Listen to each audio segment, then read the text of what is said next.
Knows America's finest city like he does. You can't just punt on a Manny Machado prime year. He's a fourth-generation San Diegan, born and raised in the heart of this community.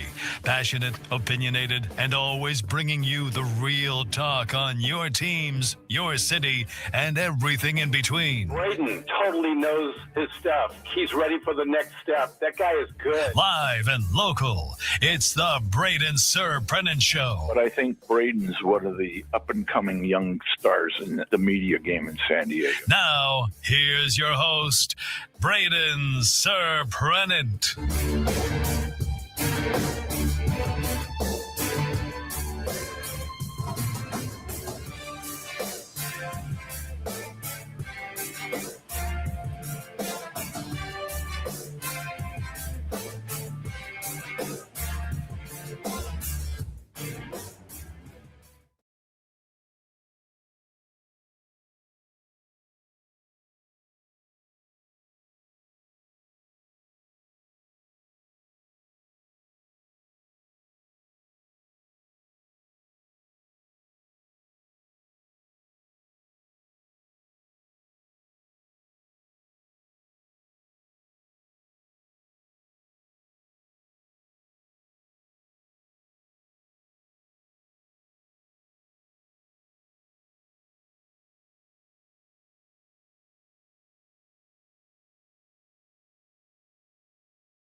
Roster is a lot more than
at some of the games that happened yesterday. The upset of the day, to me, and it might be, it could be High Point, but the way that VCU came back yesterday against North Carolina, that was a heck of a comeback.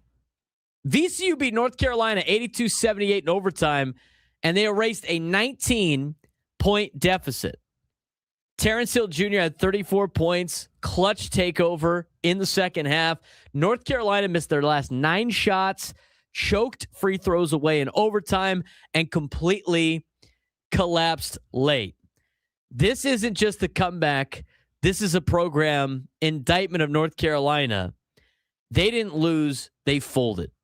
VCU is dangerous, but needing a miracle comeback versus North Carolina, that might be a problem when they get to Illinois. Are we finally back with the audio? Yes, we are. The satellite didn't disengage. Oh, that's fun. That's always great. All right, so now we're back and running. Do we got to play the open again? No. Reset everything? No, we don't. But by the way, now that we are, just to kind of give a little bit of a break so you can recollect your thoughts. It is your birthday today. It is my birthday today. Yes. And because I'm a nice guy. Nice. And because I appreciate you. Thank you. Well, I'm glad that, and you don't listen to me, but yes, continue. I don't. I got you something. What? Why? Why would you do that? Too many people. I got you and thing. Oh, wow. Thank you. Go ahead. All right. Open this up. Why would you give me a present? Because it's unnecessary. Because it's fun. Because it's fun. Oh, it's purple. I want you to wear that all show. I don't know if I'm going to do that. You absolutely should. Oh, is this a purple shirt with a frog on it? Look at this. That's hilarious. It's a frog with a birthday hat. Just a happy frog. Did you custom make this? No, that's an Amazon. That's an Amazon purchase. Hilarious. It's my birthday. And it's a frog with a hat. We'll take a picture for social media right after this. That is hilarious. Thank you, Frank. Of course, buddy. That's awesome. I might actually have to wear that. I might wear that for a couple segments. That's amazing. Thank you. Of course. No reason to do that. No, I know. But I appreciate it. Other than to mess around with you. That's hilarious. Especially knowing that my birthday does not land on a show day. So that's always good. When is your birthday? New Year's Eve. Oh, yeah. Yeah, that's never going to be a show day. No, God, I hope it's not going to be a show day.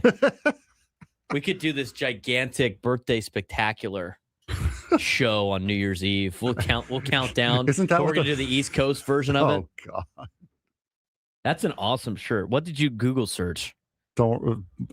Happy frog. I wanted to mess with you, and I told my mom about it, and she is like the master of the funny joke gift. So she found that on Amazon, sent it to me, and I'm like, yes, 1,000,000% I'm getting that. That's amazing. I appreciate that. I every time on my birthday, I've told my, the story with the blood bank all the time, but today is always a big day for obviously the stress that was, my parents on this day 31 years ago. And so a big, I wouldn't say shout out to them, but it's a big appreciation for everything that they had to go through to make sure that I am sitting here today. So I appreciate that.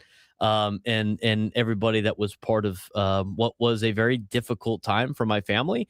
And for all the people that I don't even realize that they donated blood to keep me alive when I was a newborn. A big thank you to all of them. It's a day for them as well. And this is why it's so important to donate blood. In fact, when I was walking in to the studios today, I saw a blood drive sign. So I think our building's going to have a blood drive again. But, this is the importance of the San Diego Blood Bank and why you donating blood impacts so many people that you don't even realize. And myself is included. That's why anytime we can do a live show at the blood bank, we will be doing it. Or when they do the Padres holiday or the Padres blood drive or the Holiday Bowl blood drive, whatever it may be, we will be there as much as we can to try to get people to donate blood. Today is a special day, of course, for myself, being a birthday. My mom had to give a lot of her blood to keep me alive, but it was a lot of other people that made this day important for my family because of their donations. So we really appreciate all the people that donate blood. If you've ever been on the fence about donating blood, hopefully this is maybe the push you need to go out and do it, because you never know how many people that that are around you that have been affected by the blood bank. So really appreciate all of you guys that go out there and donate blood. Need a reason to do it. Do it for B-Serp's birthday. We appreciate you. And we appreciate you guys going out there and doing those things. I appreciate Frank Marchese for the Frog Happy Birthday shirt. That's hilarious. I love that. I love that. All right. We're going to take a quick break. When we come back, we're going to talk about what I wanted to talk about in the open, or what I was talking about that nobody could hear but Frank, as the little bit with the gremlins behind the scenes to start the show. So we'll talk NCAA tournament, keep you updated on what the scores are. Santa Clara and Kentucky coming down to the final seconds. We'll tell you what happens in that game when we come back. If you want proof that motorsports is in the middle of a generational shift, look no further than this weekend. In NASCAR, 45-year-old Denny Hamlin just picked up his 61st career win at Las Vegas after losing the championship last year and dealing with personal tragedy in the offseason. Hamlin fought through a speeding penalty, passed the field again, led 134 laps, and reminded everyone the old guard isn't going anywhere. But in Formula One, the future just arrived. 19-year-old Kimi Antonelli won the Chinese Grand Prix for Mercedes, becoming one of the youngest winners in F1 history. The teenager took the lead on lap 2 and never looked back. And in IndyCar, Kyle Kirkwood made one of the boldest passes of the season to beat three-time champion Alex Palou and take the championship lead. So here's the big question. Are we seeing the next generation take over motorsports, or are the veterans about to remind everyone that experience still wins races? It was a weekend across motorsports where the two themes stood out: experience refusing to fade and youth taking over the future of racing. Yep. In NASCAR, a veteran proved he still had it. Formula One, a teenager shocked the grid. And in IndyCar, a championship fight is already heating up, and it's just 3 races into the season. Let's get you caught up on the biggest motorsports stories of the week. In NASCAR, Denny Hamlin still hunting wins. In the NASCAR Cup Series, Denny Hamlin reminded everyone why he's one of the best to ever do it. 45-year-old driver picked up his 61st career win at Las Vegas Motor Speedway, putting him 10th on NASCAR's all-time wins list, alongside legends like Richard Petty, Jeff Gordon, and Dale Earnhardt ahead of him. What makes this win even more remarkable is what Hamlin has gone through recently. He lost the championship in heartbreaking fashion last November at Phoenix Raceway, and shortly after that, his father passed away following a house fire that also critically injured his mother.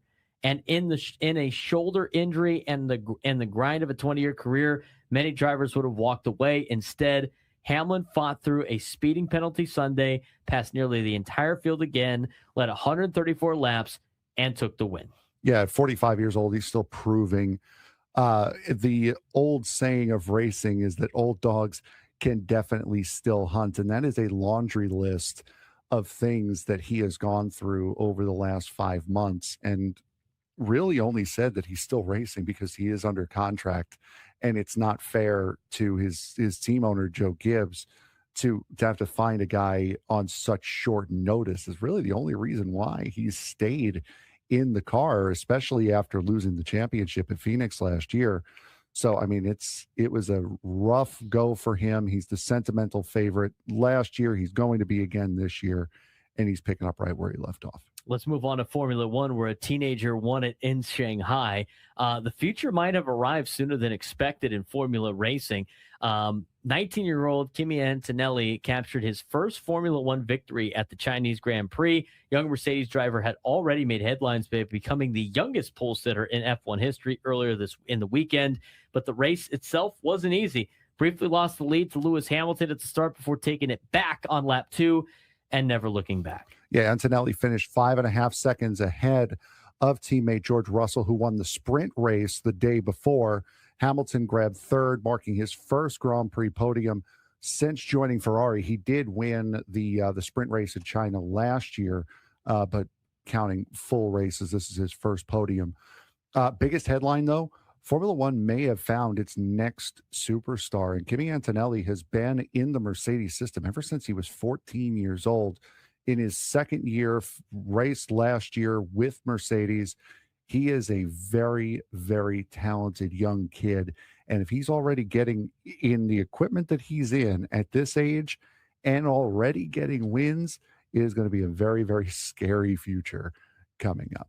Let's talk about IndyCar. Out in Texas, in Arlington, at the Java House Grand Prix, the inaugural Java House Grand Prix in Arlington. It was Kyle Kirkwood, chasing down three-time defending champion Alex Palou after the final round of pit stops. Then on lap 55, he made a bold move inside turn 13 to take the lead, a move Palou later called impressive. Yeah, it's a very, very tight corner, turn 13, and he was able to really commit and stick in there and make that move work. That win also gives Kirkwood the IndyCar Championship lead after 3 races, and even more impressive than that is Andretti Global placed 3 drivers inside the top 4, showing that they might be the team to beat this year after years of dominance from the Penske and Ganassi guys.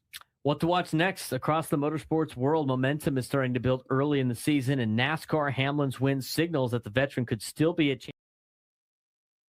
Broadcasting live at the Bill House Studios, we know how. I got my new shirt. I got it on. Put it on social media for anybody that wants to see it.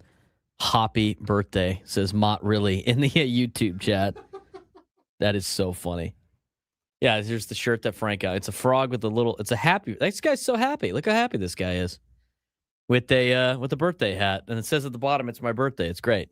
The problem is, like we talked about, like the black ink on there for the it's my birthday. It's on the shirt. Not great. It's okay. But I couldn't change that, unfortunately. Well, you know what? It's the thought that counts. And I love it. It's great. Guy's repping his Hofstra stuff today. Absolutely. All right, let's talk about what's going on in the NCAA tournament. Kentucky and Santa Clara are now going to overtime as Kentucky just hit a almost half-court shot, probably just past the half-court line, at the buzzer to send it to overtime. Santa Clara had a 3-point lead. Kentucky hit the shot that Ohio State missed yesterday. That was probably the same area as it was. And so now Kentucky and Santa Clara are going to overtime in St. Louis. Other games for you, Akron and Texas Tech. Texas Tech is holding on to a 64-57 lead over Akron, although Akron's starting to heat up a little bit. Virginia and Wright State are 24-23 in favor of Wright State.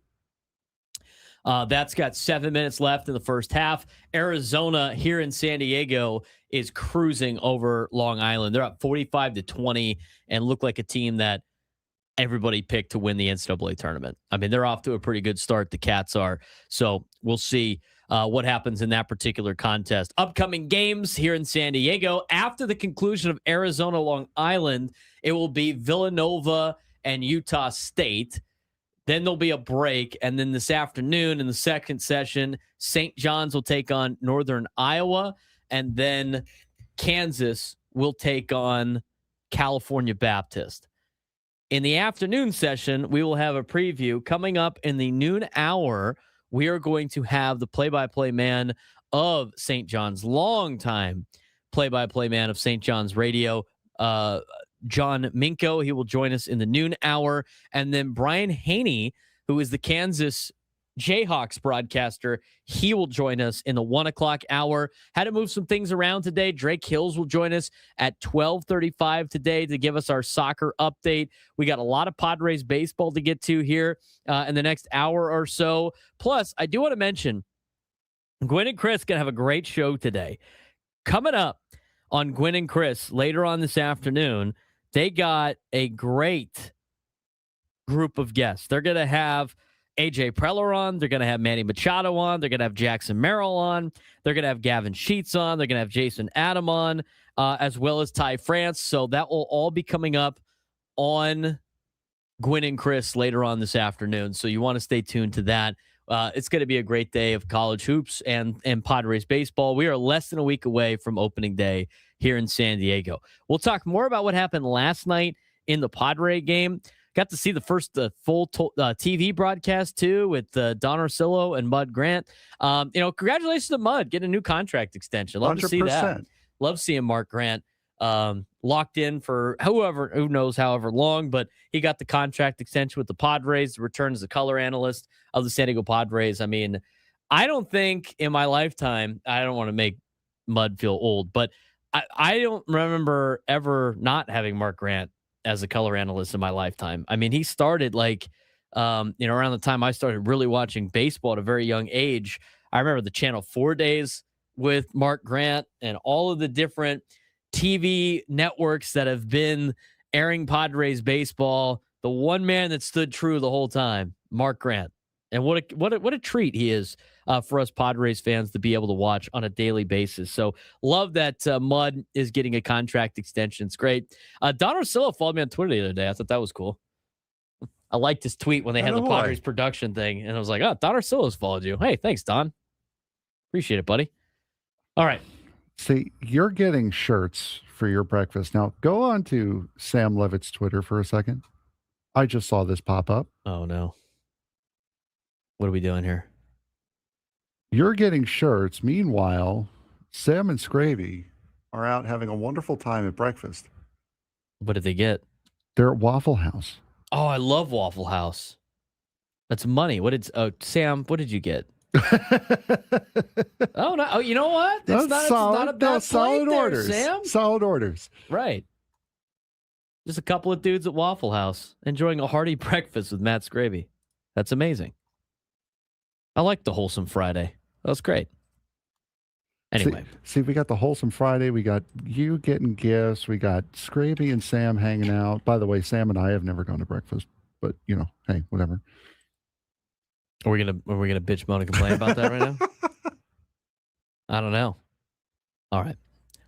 Let's get back to it. I want to talk about what happened yesterday in college basketball. Now, I mentioned a lot of this while we were having a little bit of technical difficulty, so I'll bring it back up. Yesterday was a blast watching college basketball. You couldn't ask for a better day in reality. You got the upsets that you were missing last year. You had the High Point upset over Wisconsin, which was a huge upset. But how about the chaos of I think game of the night last night was one I ended up turning off at one point because it was such a blowout. Upset of the day, to me, is VCU over North Carolina. Not High Point over Wisconsin, just because of what VCU had to do in order to pull it off. You had upsets yesterday. You had blue blood scares, absolutely. Biggest takeaway was some better teams, or quote, better teams have showed that they were very flawed. And some Cinderella teams are showing that they're not flukes and might be dangerous for the round of 32. But the upset of the day, as I mentioned before, VCU over North Carolina, 82-78 victory for Virginia Commonwealth over North Carolina in overtime. VCU erased a 19-point deficit. They were getting their ass handed to them in the second half, and they started to rally back. Terrence Hill Jr. had 34 points, clutch takeover.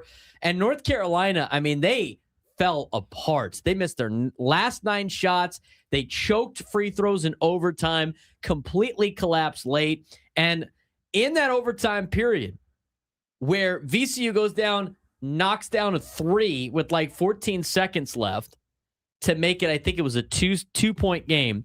North Carolina dribble drives, gets fouled, and then the guy misses the first free throw, which means at that point in time, you're going to have to intentionally miss. Did you see the attempt yesterday, Frank, on the intentional miss of the free throw? I did not know. Okay. You know the rule that on the intentional miss and a free throw, what it has to hit? It's got to hit the rim, no? It's got to hit the rim. Yeah. You can't whip it off the backboard. So the guy tries to, the North Carolina player tries to chest pass the ball off the rim. He missed it. And it hits the backboard. Turnover. They didn't even get a shot. He was better off just trying to shoot. I mean, just nonchalant, throw the ball up there. So North Carolina ends up losing in what was a 19-point lead for them in the second half. Truly amazing. That Kentucky shot was nuts, though, by the way. And Kentucky now has the lead in overtime. I mean, Santa Clara got to foul up 3 late in the contest if you want to win in the NCAA tournament. They're down 83-79, and that might be the shot that gave them the momentum to kind of pull this thing off in overtime because there's 48.5 seconds left. Other games yesterday. Duke survived a scare against Siena. 71-65. They were down 11.5 to a 16 seed. And, Siena just ran out of gas. Siena played the entire game with 5 players. They didn't play anybody off the bench. And the Boozer brothers carried it late. Duke didn't win. They definitely escaped that game. Now, there is a concern. There was no Caleb Foster yesterday for Duke, which is a shooting problem. They had massive defensive issues without Ngaba. And that version of Duke, that team might lose to a real good team here in the near future. I don't know if it's going to be TCU on Saturday, but I tell you what, if that's the team that Duke's rolling out there, I don't know how they're going to make it through Kansas or St. John's in the Sweet 16.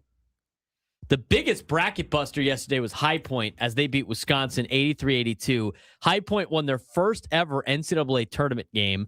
3 players had doubles for the High Point Panthers, and Wisconsin blew multiple leads in that game.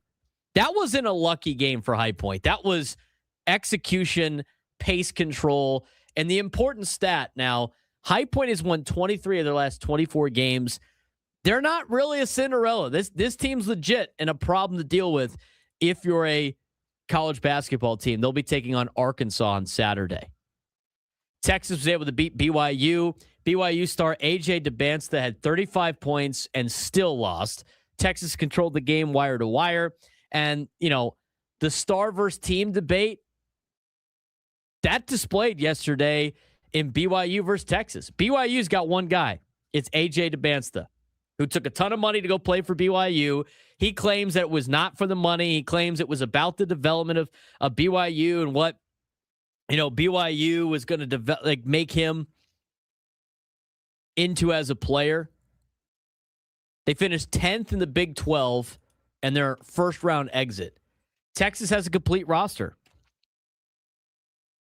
That game showed that March isn't really about the stars. It's about the depth and how much defense you play.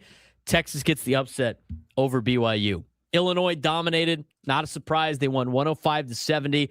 Best offense in the country are the Illinois Fighting Illini, and it looked like it yesterday. Now, they're going against a Penn team that probably didn't have any business playing in the NCAA tournament, but they were able to beat Yale in the Ivy League final in the tournament. So they earned the spot, but 105 points for Illinois, 15 threes, total dominance. David Makovic had a monster game. He had 28 points and 17 boards. And Illinois, with the way that they played yesterday, I know it's against an Ivy League opponent, but they might be one of the most dangerous teams in the tournament. Their offensive efficiency was off the charts, and this team looked like they could blow anybody out. Arkansas ran wild yesterday, 97-78 victory as they were able to advance. They had elite guard play from Akoff and Thomas. 64 points in the paint for Arkansas yesterday. Fast break machine. Arkansas is built for March. Pace, athletes, depth. But the problem is they really can't shoot from beyond the arc. That could be a potential downfall for the Razorbacks, but it's going to be a big tester for High Point after they knocked off Wisconsin to see if they can handle what is a tough team in Woo Pig. Houston dominated. They did Houston things. They won 78-47. Their defense suffocated Idaho. Rebounding dominance, efficient, clean basketball out of the Cougs. And Houston is the most reliable team in the field. Can they win when forced into a shootout? That will be the big question. But at least with Houston, if they win on Saturday to go to the Sweet 16, they get to play in their backyard. They get to play in Houston. That's great news for the Cougs. Michigan State had a statement win. They won 92-67 to take care of business. They are a veteran team, a well-coached team, an experienced team. They play great defense, and they have balanced scoring. They dominated in the front court. They shot 58.9% from the field, and they showed why they're a Final Four caliber team when they're clicking. They showed why I picked them to be a Final Four team. Michigan State's legit. Izzo, man. Izzo in March. Better watch out. Nebraska made history yesterday. They were able to win their first ever NCAA tournament game. I can't believe that. With how long Nebraska's been around, the fact that that was Nebraska's first ever NCAA tournament win is crazy. But that's their first tournament win ever. They had a special moment. They showed the video of the play-by-play man for Nebraska who has called Nebraska sports for 40-plus years. I mean, he was tearing up watching Nebraska win their first ever NCAA tournament game. First ever. They had elite defense. They had three-point shooting. Feel-good story, but also Nebraska showed why they're a contender in this tournament because of how great they played defensively. And then how about the final game of the night? I mean, poor Adam Klug, man. I'd say that except for the fact that they've dominated in football, but the Georgia Bulldogs are still looking for their first NCAA tournament win since 1996. They got smoked last night by St. Louis. St. Louis is good, okay? We knew St. Louis was good. I didn't know they were that good. I mean, 8-9 matchups, Frank, are usually coin flip games. That was not a coin flip game last night. No, and I immediately regretted not picking St. Louis. I thought that was, of the 8-9 matchups, I thought that was the most obvious one going towards the 9, and I still went against my gut and picked Georgia. That was a whooping on every single level last night from the Billikens. The Billikens. I love the Billikens mascot. They changed him though, dude. That maybe they changed their mascot because he looked like Mitch McConnell. That's like what he looked like, the old mascot. The Billikens is such a great name. Did you see how many points they had in the paint yesterday? No. 66. Oh. Out of the 102 points that the Billikens scored, they had 66 in the paint against Georgia. And they had, if you had to guess, how many players did St. Louis have in double figures yesterday? 6. That's exactly right. They had 6 players in double figures yesterday against Georgia. That's not an upset in an 8-9 matchup. That is domination. Yeah, that was a dominant performance out of St. Louis. That's a dog walking, is what that is. Because they played the Georgia Bulldogs. Oh, I didn't even. Nice. Foul on you for not knowing that. Didn't even put that together. He draws the foul. That's not why I said that. When we come back, we'll talk about some of the teams here in San Diego. Arizona is cruising already in the first half of the contest. We already have our first victory of the day. What happened in overtime between Kentucky and Santa Clara? We'll tell you when we come back. Braden Surprenant Show, San Diego Sports Station 97 through the Fan. A big response after a tough loss. The goals went 1-2 this week, but the big story might be the play of young defenseman Tristan Leno. Leno extended his point streak to 7 straight games, scoring the game-winning goal in a 2-1 victory over the Colorado Eagles, one of the top teams in the Pacific Division. Goaltender Thomas Susek also stepped up in that game, stopping 28 of 29 shots to help secure the victory. Earlier in the week, the Goals struggled offensively in a 4-1 loss to San Jose and then fell 6-3 to Colorado, but Captain Ryan Carpenter and team scoring leader Sasha Pastojev continued to produce. So here's the question moving forward. Are the Goals starting to build momentum late in the season? Because if their young stars keep producing like this, San Diego could make things interesting down the stretch. San Diego Goals had a mixed stretch of games this week, going 1-2 across matchups with the San Jose Barracuda and the Colorado Eagles. And the week started with a 4-1 loss to San Jose at TXCU Arena. Yeah, the Barracuda scored twice early before defenseman Tristan Leno cut the lead in half of the slapshot goal. The tally extended Leno's hot streak to 5 straight games with a point. San Diego's penalty kill continued to shine, staying perfect for the 4th consecutive game, but the offense just could not generate enough to be able to mount the comeback before coming home to face the Colorado Eagles. Now, back at home at Pechanga Arena, the Goals fell 6-3 to Colorado despite a strong start. Captain Ryan Carpenter opened the scoring on the power play, while Judd Caulfield scored his first career AHL power play goal to briefly restore the lead. However, Colorado pulled away in the third period with 4 goals Forward Sasha Pastujov finished the night with a goal and an assist and now leads the team with 42 points this season. But the goals responded the following night. They went and beat Colorado 2-1 against the Eagles, earning a split of the series against one of the Pacific Division's top teams.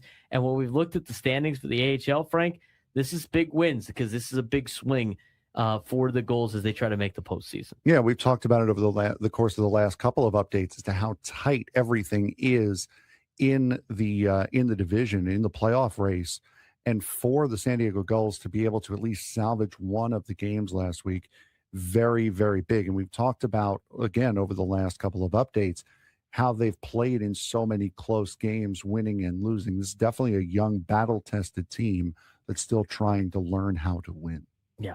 Goaltender Thomas Suchanek delivered a standout performance, 28 saves, while Nikita Nesterenko opened the scoring with his fourth goal of the season in this win over Colorado. Once again, Tristan Lowe played a key role, scoring the game-winning goal in the third period, extending his point streak to 7 games with 11 points during that span. One of the biggest positives, I think, for the goals right now is the play of Tristan Luneau. Young defenseman is not only producing offensively, but also leading all goals defensemen in points.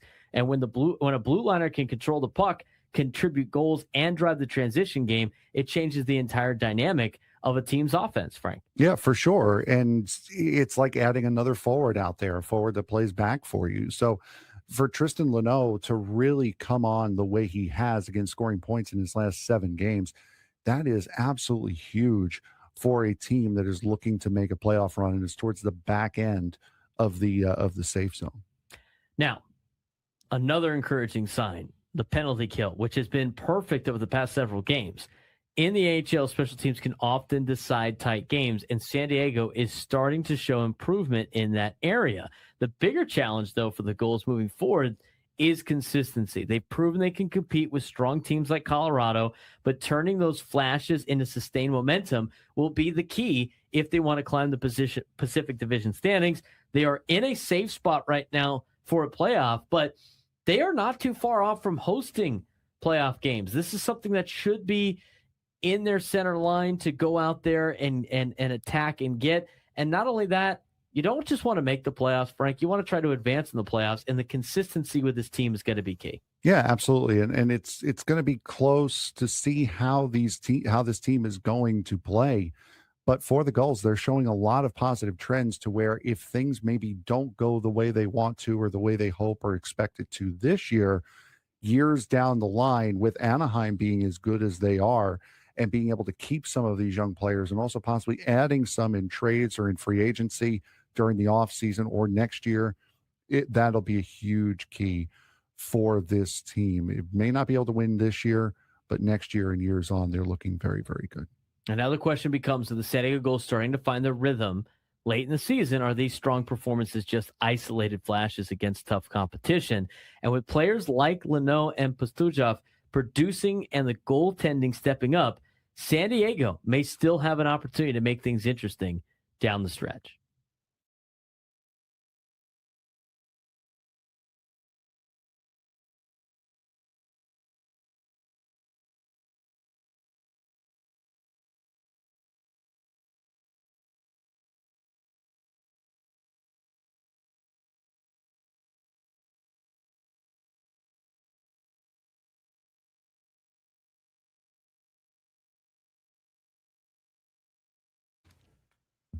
$11:40 on the Fan. Think Wilbur's having a good time today, Frank? Yeah, he's not in the YouTube chat. You know what? He's probably going to pop in the YouTube chat pretty shortly here because that game is, well, I don't want to say it's over because I have watched Arizona basketball completely lay an egg in the NCAA tournament. They're up 53-29 at halftime here in San Diego. We're going to talk about the San Diego teams here in a second, but we start looking at some of these scores that have already happened. Texas Tech looking like they're going to pull out a victory here. There's 3 minutes left in the game. They're up 82-66 in the first round of the NCAA tournament. Red Raiders off to a good start. The game of the day so far has been the first game of the day. The last 2 days, Frank, have been amazing. Yes, they have been. Kentucky Santa Clara went to overtime, and Kentucky, after making the somewhat half-court shot at the buzzer to send it to OT, wins it in OT over Santa Clara 89-84, and they move on to the next round. So Kentucky advances. Texas Tech's up 84-66. They're on a 15-2 run in the last 4 minutes of play as that clock ticks down to 2:40 left in the contest. Arizona's up 20, or they're up big time at halftime, 53-29. Wright State is leading Virginia 43-38. Something to monitor, Frank. Whether or not Wright State can knock off Virginia. I think a lot of people have Virginia going through a couple of rounds. Upset alert. Upset alert. Something to pay attention to in the second half. Can Wright State keep it up? All right. Let's talk about some of the teams here in town for this weekend of college basketball. We are going to get a preview of St. John's and their upcoming game against Northern Iowa in the next segment as we welcome on the SDCCU fan hotline, John Minko to the show. That will be happening in the noon lunchtime hour. We will also be talking about some of the food that's now going to be at Petco Park in the noon lunchtime hour. There's some new stuff that's great coming up on the coming up to Petco Park this year. Padres announced it today. We will talk about that in the noon lunchtime hour. We will also break down a little bit of the Padres game as well. But also want to get to your phone calls, 833-288-973, 833-288-973. Let's get to Kathy in L.A. Kathy wants to weigh in. Kathy, how about your Cornhuskers yesterday? That's a big win. Thank you, Kathy.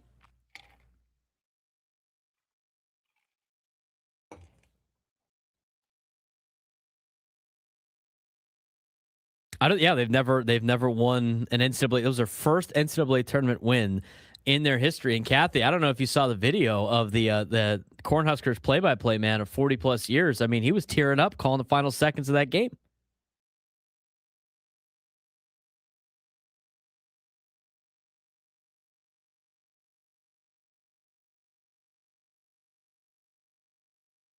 There you go, Kathy. Well, keep up the representative the Padres up there in L.A. We appreciate the phone call. Happy belated birthday to you as well. And congrats to your Cornhuskers. That's a huge win for Nebraska. No, they couldn't hear the phone call on the deal. Was that in record on the board? We've had a lot of issues with the board today. Yeah, dude. Kathy called in to talk about her Nebraska Cornhuskers and then wished me happy birthday. So that's for everybody in the YouTube chat that had no idea what Kathy was talking about. That's what she was talking about. All right, let's talk about some of the teams here coming to San Diego that are already here. Arizona's already up, obviously. They're the headliner of this particular pod, or should I say group of pods here in San Diego. Here's what you need to know. The 8 teams coming to Viejas Arena in a loaded NCAA tournament pod featuring elite contenders, some blue bloods, and some dangerous mid-majors. All 4 games have been sold out this weekend, which is great. Cross-country travel, 2,300 plus miles for a lot of teams, a lot of Midwest programs, only a couple of West Coast teams as part of this conversation as well. And a unique dynamic, obviously a neutral site. All the teams have been singing the praises of Viejas Arena, the intimate setting for an NCAA tournament game, not having to play in an NBA-sized arena, not having to play, Frank, in a football stadium, which is also great. So it's a pretty fun deal here at Viejas. We went there we got to go yesterday. That was Frank's first time stepping into the NCAA tournament with a credential on. What was your takeaway before we start breaking down some of these teams? That was really impressive. I mean, I'm going to be very, very honest here, and this is probably going to catch me some flack. Today, when I go to the St. John's game, I'll probably catch the end of the Utah State Villanova. Utah State Villanova will be on after Arizona Long Island. Yeah. Yes, in the first grouping, first session. That will be my first time attending a basketball game at Viejas Arena. I have not gone to. Yeah, I know. That's fair. He draws the foul. You're not going to get the full experience because it's not San Diego State, right? And the only time you're going to really get that place full is when Arizona plays. Yeah, but maybe Kansas too. Like, who knows on the travel? But I mean, still, it's going to be. I'm sure it's going to be impressive. It's going to feel different. Now, I have been to college basketball games before, but I'm sure it's going to be impressive. It's going to feel different because of that logo that's going to be at center court. Yeah, it's cool. Madness. The covering the NCAA tournament is probably one of the best things ever. It's probably one of the best things ever. It's awesome. It's awesome covering the NCAA tournament. So it's going to be a fun day today for everybody that's going out to the arena. But a lot of good teams in town. Arizona's the best team by far. They're 32-2. They won the Big 12 regular season and the tournament. Jaden Bradley, player of the year of the Big 12. They have elite guard play. But the thing is, Arizona and Kansas are probably the two headliners that are coming here to San Diego. Neither of them have made the Sweet 16 in a long time. Arizona hasn't made it past the Sweet 16 since 2015. They haven't been to the Final Four since 2001. A dominant team without a lot of great March runs. In fact, it's been mostly disappointing runs for Arizona and losing embarrassing games to start the NCAA tournament. So right now, the fact that they're up on Long Island big is huge for Arizona, but they have had some awful performances in the Sweet 16, awful performances in the first round, awful performances in the second round, but they're a team that is loaded. This is the best, and I've watched Arizona basketball since I was like 3 years old. This is one of the best Arizona teams that they have had in a long time, and they're kicking ass already in this one. Local underdog story, if you want to say, from Riverside, Cal Baptist. They're the 13 seed. It's their first ever NCAA tournament appearance. They've only been a D1 school since 2018. They get to face Blue Blood Kansas. And later on in the 1 o'clock hour, we're going to talk with Kansas broadcaster Brian Hanni, who will join us at 1 o'clock to give us a preview of that game. They are a team that with Dominic Daniels Jr., I mean, he's averaging 23.2 points per game and a 47-point game this season. He's already had a 47-point game. He's taken on a blue blood team in Kansas, but California Baptist is one of those teams that wants to try to jump out to an early start against Kansas today to try to get the crowd on their side even more. Like, there's the other thing too with these tournament games, Frank, and this is what you're going to experience when you're out there. The crowd starts to flip. The neutral crowd will flip back and forth who they're rooting for, and if you can win the neutral crowd and be that underdog story, that makes it a little bit more of a tougher environment for a lot of the blue bloods in this particular deal, because you got, at that point in time, you're going to have maybe whoever wins the St. John's game sticking around. Obviously, a lot of people that buy the tickets for the sessions usually stick around if their team wins. But if you can get the crowd buy-in, California Baptist, that you could try to use that to your advantage. I mean, this is a team in Kansas that's been very inconsistent. And let's talk about that team. A blue blood team with a lot of questions. Inconsistent season for the Jayhawks. They're 23-10. Injuries have defined their year. Darren Peterson is their X factor. He's an NBA level talent. He has missed some time, but he's now finally healthy. The ceiling for this team is a Final Four team. But the problem is their floor is also an early upset. I mean, it's been an up and down year for the Jayhawks. And I bet you when we talk about this with Brian Hanni, he's going to mention the fact that this team is just all over the place. By the way, this is a team that has made the Sweet 16 in a handful of years now. I mean, they got scared by Samford a couple of years ago, early exit in the next game after that because they got tired in game one, what they thought was going to be a cakewalk. They got knocked out of the tournament last year. They had to face Arkansas early in the tournament. So there's a lot of that going on with the Kansas Jayhawks. But just like Arizona, they've been teams that have been very inconsistent in the NCAA tournament. The hot team that nobody wants to see in the NCAA tournament, St. John's, the Red Storm, 5 seed, won the Big East regular season and tournament. They've won 19 of the last 20. Zuby Elijahford dominates every stat category for St. John's. And, of course, they're coached by the godfather of college basketball, and Rick Pitino. I mean, we got to see St. John's practice yesterday and got to see the aura of Rick Pitino, not only at the press conference, but then walking through the halls. You could just tell like what he brings to college basketball yesterday, Frank. Oh yeah, for sure. And it was definitely one of those moments that tracksuit was gleaming. The white tracksuit. Is he going to be wearing the white suit today? Isn't he wearing the white suit on the usually does he not for games like that? Oh, baby, NCAA tournament.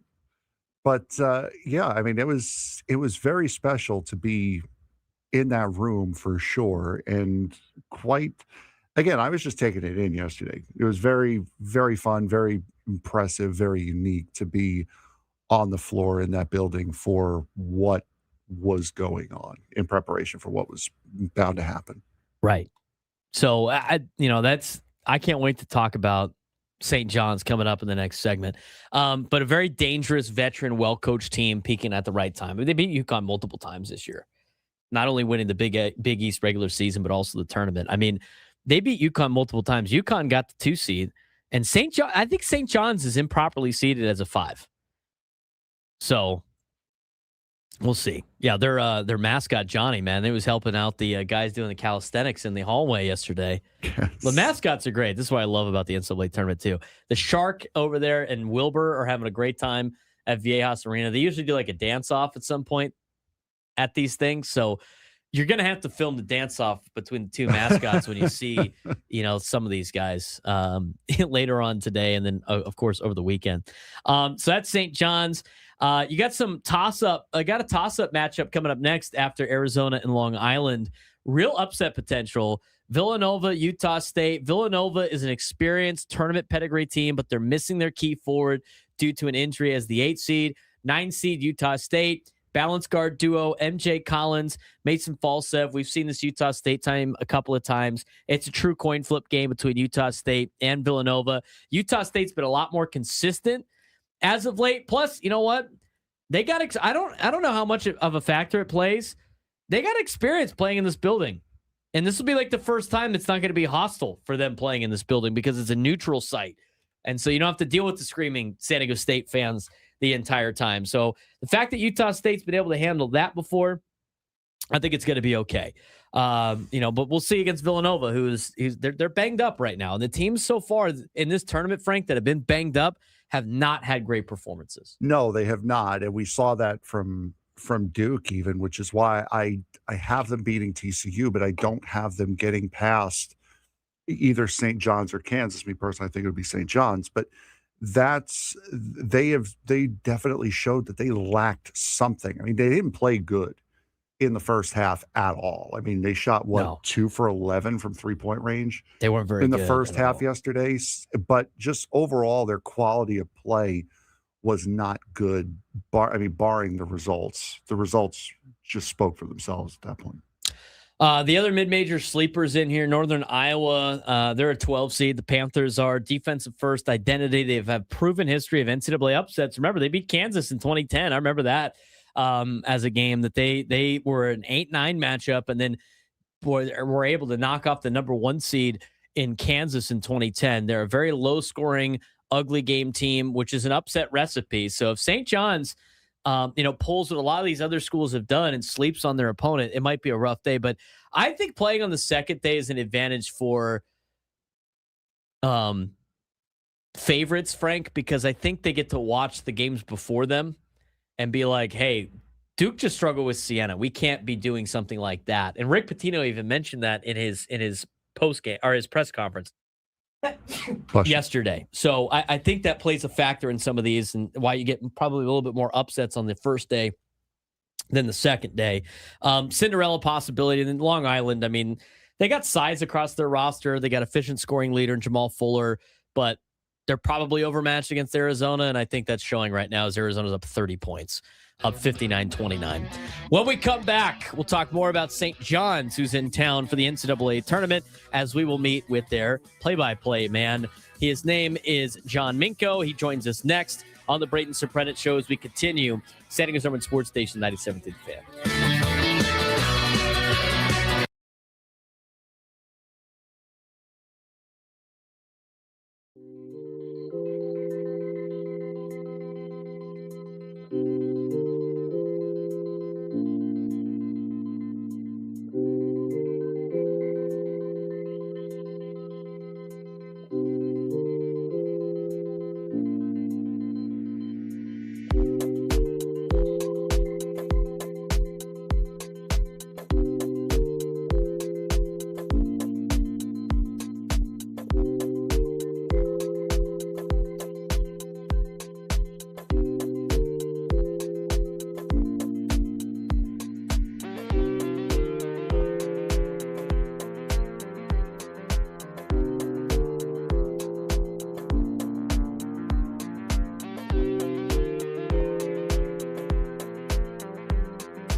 the beaches to the ballparks, from the gas lamp to North County, no one knows America's finest city like he does. You can't just punt on a Manny Machado prime use. He's a fourth-generation San Diegan, born and raised in the heart of this community.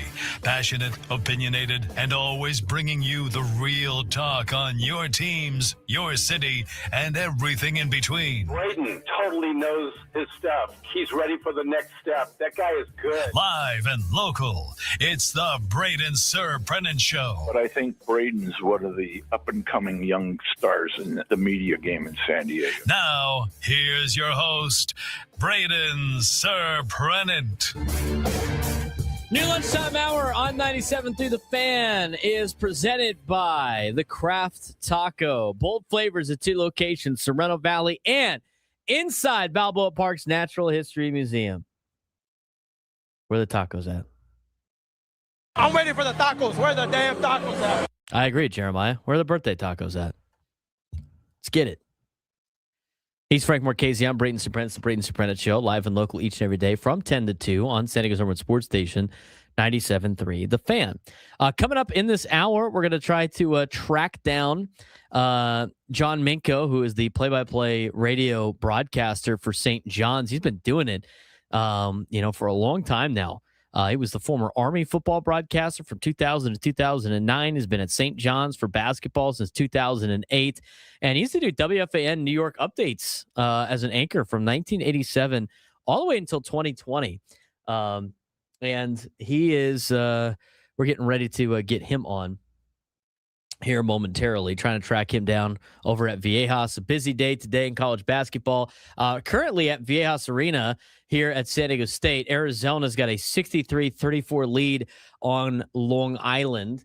That game's not even close. I mean, Arizona's just a lot bigger, better, faster, stronger than Long Island. Virginia is trailing to Wright State at halftime. Wright State up 43-38. At the half, and then a couple of games are about to get underway. Texas Tech beat Akron as the second game of the afternoon, and it was a thriller between Santa Clara and Kentucky. And Santa Clara gave up a 3-pointer around the half-court spot. Kentucky hit a 3 to send the game into overtime, and then prevailed in overtime. So that's your update on what's going on in the NCAA tournament. And I think we have tracked down John Minko. And as I mentioned before, he's been St. John's men's basketball broadcaster since 2008, former Army football broadcaster from 2000 to 2009, and a longtime WFAN New York update anchor from 1987 to 2020. Just a great, illustrious broadcasting career. He joins us on the SDCCU fan hotline. It's not big bank banking. It's better. St. John's radio broadcaster John Minko joins us on the Braden Surprenant Show. John, what's going on? Hopefully you're enjoying the sunshine here in San Diego. It's 86 degrees, or at least it's supposed to be. And after the winter we've had and blizzards and snow, these are things that you would not know about, or the folks that are listening in here locally. Getting used to this heat is a bit of a challenge. I mean, I'm in a hotel room and the air conditioning is on to 65 degrees. Usually, I sleep and live in 72 degrees. So just figure. Yeah, a little bit of a change about it. Well, I tell you what, John, it's a little bit hotter out here than it usually is around this time. This is usually the month where we got a lot of overcast days and cool days and rain in San Diego, even though we don't get too much rain. So you guys you're getting a little bit of a summer treat here in the month of March. But speaking of March, this is the big time in college basketball. We were out there at practice yesterday while you guys were practicing. What are the early reports coming out of St. John's basketball with the shoot around yesterday and how they're adjusting to Viejas Arena? Well, adjusting to the arena and things like that. This is because of the transfer portal and all that type of thing. This is a veteran team. They'll graduate 4 out of the 5, and it's we'll put it that way. This is a team and a group that has a lot of experience. Coach Pitino can do things that with a veteran team that maybe he could not do with a younger team. And you say, well, what do you mean? I'll give you an example. We have a 12 noon tip-off at Madison Square Garden against Creighton, 12 noon. And most teams go through shoot-arounds prior to the games. Well, St. John's had a shoot-around that day at 8 o'clock in the morning for a 12 noon game. And Coach said, basically I can't do things like that with a lot of teams, but I can with this team because of the veteran nature and the experience level that it has.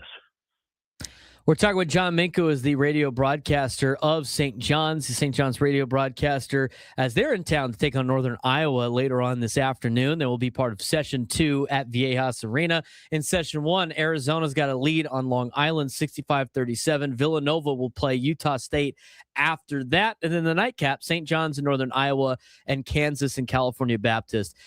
Rick Pitino, still relatively new to St. John's. You've been at St. John's for a long time now. What has been the jolt for St. John's basketball to get them back to what they had been for a long time with Rick Pitino? And what have you noticed with Rick being the head coach over there at St. John's? Well, I think there are three things. I think the first revelation is Rick Pitino. And I think you have found, and basically you examine all his records and accomplishments and things like that. He's not only been a difference maker at St. John's, he's one of the top, if not the number one college basketball coach to ever live. I used to always think since I'm old, and I worked in Indiana for quite a while, that there was no one better than Bob Knight. I thought that Knight was the best coach that's ever coached anything. I think he was that good. And his teachings and things of that nature, were different than others, but they bought in, and he could coach teams without a lot of talent. But this I think Rick is right there with him, and so that's the first thing. I think the second thing in St. John's transformation is Zuby Ejiofor. It takes a great player. And he is that player. He should be, a top-tier All-American, and maybe he got snubbed or anything like that. I don't think that that's all that important, because the scouts, the pro people, they know who he is. So that's the second one. The third thing in the transformation of this program has been Madison Square Garden. Madison Square Garden, they used to play like maybe 4 games there a year. Now it's not almost, but for it's quite a bit. It's like 12, 13 games in the Garden, and the Garden has been like 16,000 people on an average. And when UConn and some of the other teams come in there, they get 19,812. And the opportunity for a young person, a player, to play in the world's most famous arena, I think is very, very enticing, and to have that arena full on most nights. Those are the three reasons I believe that the St. John's program is where it is today. We're talking with John Minko, as the play-by-play broadcaster for St. John's. They're out here in the NCAA Tournament. They're going to play at Viejas Arena. The first game of Session 2 coming up in the 4 o'clock hour. I think a lot of people out there driving around might be missing the first session to go to the second session because of work and everything. So, get to talk about St. John's, a little bit about the basketball program here with their play-by-play broadcaster. And John, let's talk about this team currently. You talked about the experience. You talked about Okafor again, and being an NBA prospect. But for a lot of people like out here on the West Coast, that don't get to see a lot of St. John's basketball, they might know about Rick Pitino, obviously, with his stature. How would you, tell us a little bit about what St. John's has accomplished this year? Because a lot of people know about UConn and what they have accomplished, but St. John's beat UConn a couple of times, including the tournament. They were the outright champions of the Big East and then the tournament champions. I might have got a little hose with the 5 seed in terms of the NCAA tournament, but how would you give the synopsis of the St. John's basketball season? Well, I think right now it's a team that's playing on a very, very high level. And the same thing for Northern Iowa. I would say Northern Iowa, a 6th seed in the Missouri Valley, they just swept right through their conference tournament, 4 games pretty much in convincing fashion.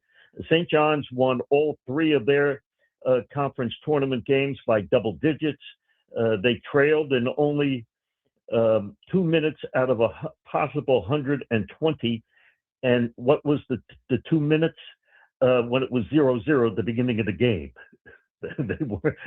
They weren't leading then. The game was tied. It was scoreless. So, but St. John's is a team that is a good offensive rebounding team. That's one of their trademarks. They're a team that supplies big-time ball pressure on the perimeter. They're a team that forces turnovers, and Northern Iowa is a low turnover team. And these are some of the things that I think have made St. John's really good. Last thing for you, John, as we get ready for this game coming up later on this afternoon, I've asked a handful of broadcasters this, but also members of these teams. I mean, you have broadcasted games for St. John's before and after the NIL era, obviously, the beginning of it. How do you think how has St. John's managed the transfer portal and managed the NIL, especially in a tournament where you want a lot of experience and players that have experienced the tournament? It's kind of hard. We got to plug in place. How has St. John's navigated this, in your opinion? Well, they've navigated it pretty good, because that's basically, where they get their players. I think moving forward, retaining personnel, I think, is going to be important for all Division I college basketball players, teams, I should say. But St. John's has managed the transfer portal extremely well. That's where they've got the majority of their players, and they've been able to get the right players, which is very, very, very important. And high quality personnel, and I think that's basically Rick has done a really good job in that. I said last thing, I lied. I got one more for you, John. I appreciate the time, of course. What does St. John's have to do this weekend to go to their first Sweet 16 since 1999? Well, I think defending the 3 is a major factor, but you say that that's a major factor for any team, but the 3-point shot is what it is. You got to make some, and you got to defend. And I do think this, say, well, you got to defend a 3. Oh, he was 0 for 2 or 0 for 5 or something like that. And I think it's more than just getting the hand and making it a contested shot or making a shooter uncomfortable. I think it's sometimes pushing off the line. It's not so much, to me, it's important with the makes or misses, but see what a team is that's a heavy 3-point shooting team, and see how many shots they attempt. Because you can't score if you don't shoot it, and you can't score if you can't attempt. And those numbers are low. So that's one thing. For St. John's, defensive rebounding is a key, and making sure their guards help out on the boards. I think that's another key thing. And the third thing is the obvious thing. For all the talk and what we've talked about here for 10, 15, whatever minutes it's been, you don't win if you don't make shots. And found that out against UConn in the second meeting. They missed 24 in a row to end the game and shot 7% in the second half. You have to make shots, and St. John's has got to be in a position to make shots, and plenty of them, to advance to the Sweet 16. John, I appreciate the time. Thanks again for coming on with us and taking some time before you get ready for a broadcast later on this afternoon. Best of luck, and hopefully you guys have a long, fun weekend here in San Diego. Thank you very much. This is I haven't been here in a long, long time, and you could live a nice life here. That's right. We try to do it on a daily basis, John. We appreciate it, and hopefully San Diego is treating you well. Thank you. John Minko, play-by-play voice of the St. John's basketball program. It's good to talk with him. Legendary broadcaster over there out in New York. It was fun catching up with him. Later on in the show at 1 o'clock, we will be talking with Brian Hanni, who is the play-by-play voice of the Kansas Jayhawks. Those two teams could be facing each other potentially on Sunday if they take care of business against UNI and California Baptist. So we'll have more about that later on in the show.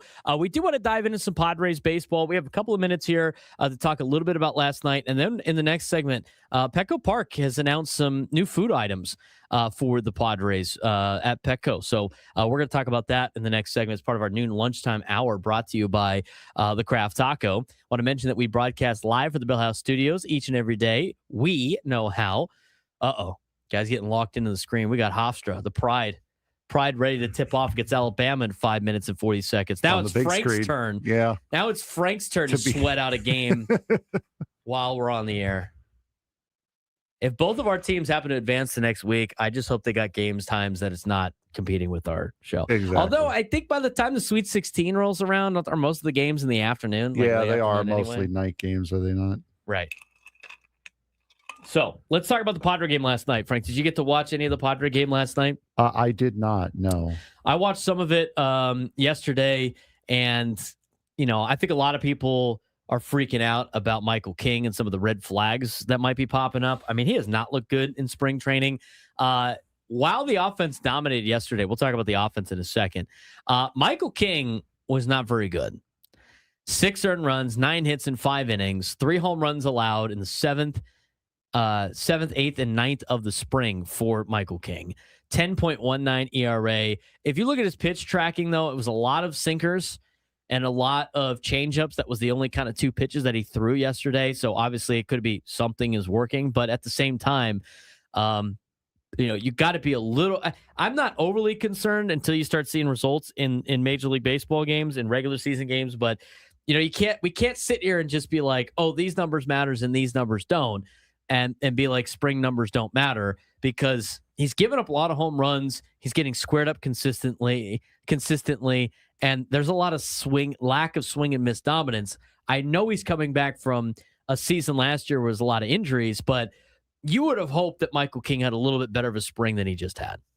Yeah, for sure. That would have been nice to see, especially coming off of the off year that he had. But my saving grace with Michael King right now, and the reason why I'm thinking that he's going to be just fine, is you saw what he did in that 1 inning that he had in the wild card round last year.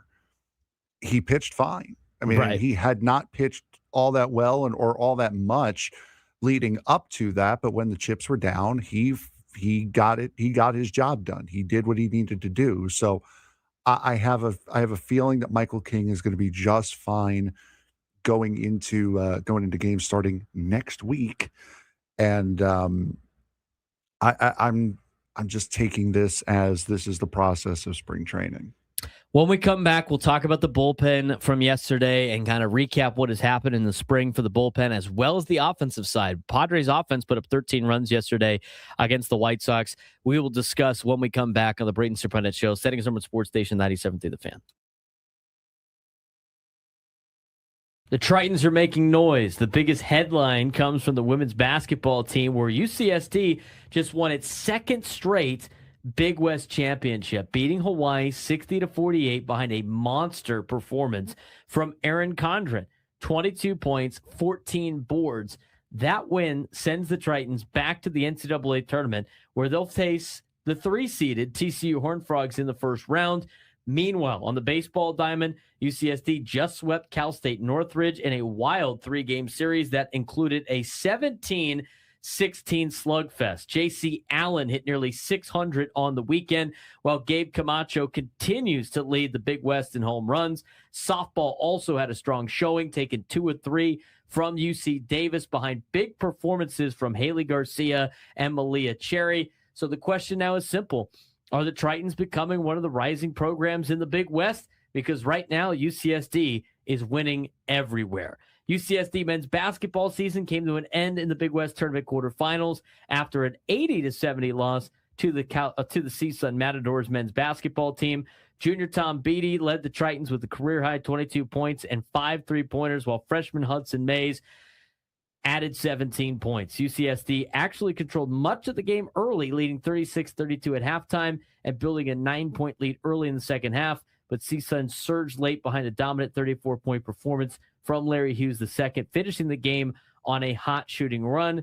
Tritons closed the season with an impressive 23-11 overall record. They don't make the NCAA tournament, Frank, but they finished top 5 in the Big West Conference. Another good season, especially after a new head coach and everything with that left with last year's team. Yeah, another solid 20-win season as well, coming into Division I basketball, made the national championship tournament last year, and now you're just missing out. So a very, very good year for the UCSD Tritons this year. The big story, though, is the women's basketball team, though.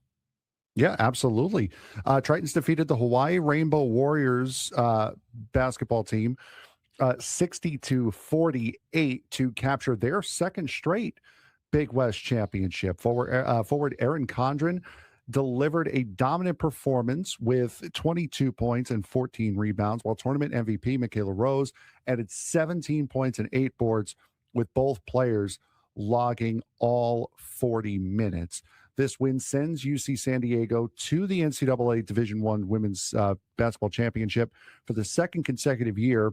They will enter as the number 16 seed, and I wonder who they face they'll be in the first round. They'll be a 14 seed, and they'll take on the 3-seeded TCU Horned Frogs in women's basketball. That's going to be a game heard on these airwaves on Friday. So yes. Should be a fun time for the Tritons and for TCU. I'll be locked into that game on Friday before our show, so it should be a fun time on Friday. But you're going to come in early and hang out with me as I work the game? I might. I might. Attaboy. Maybe I will.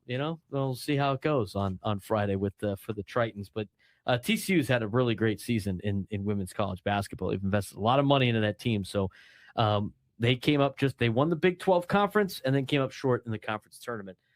So should be a tough test for UCSD.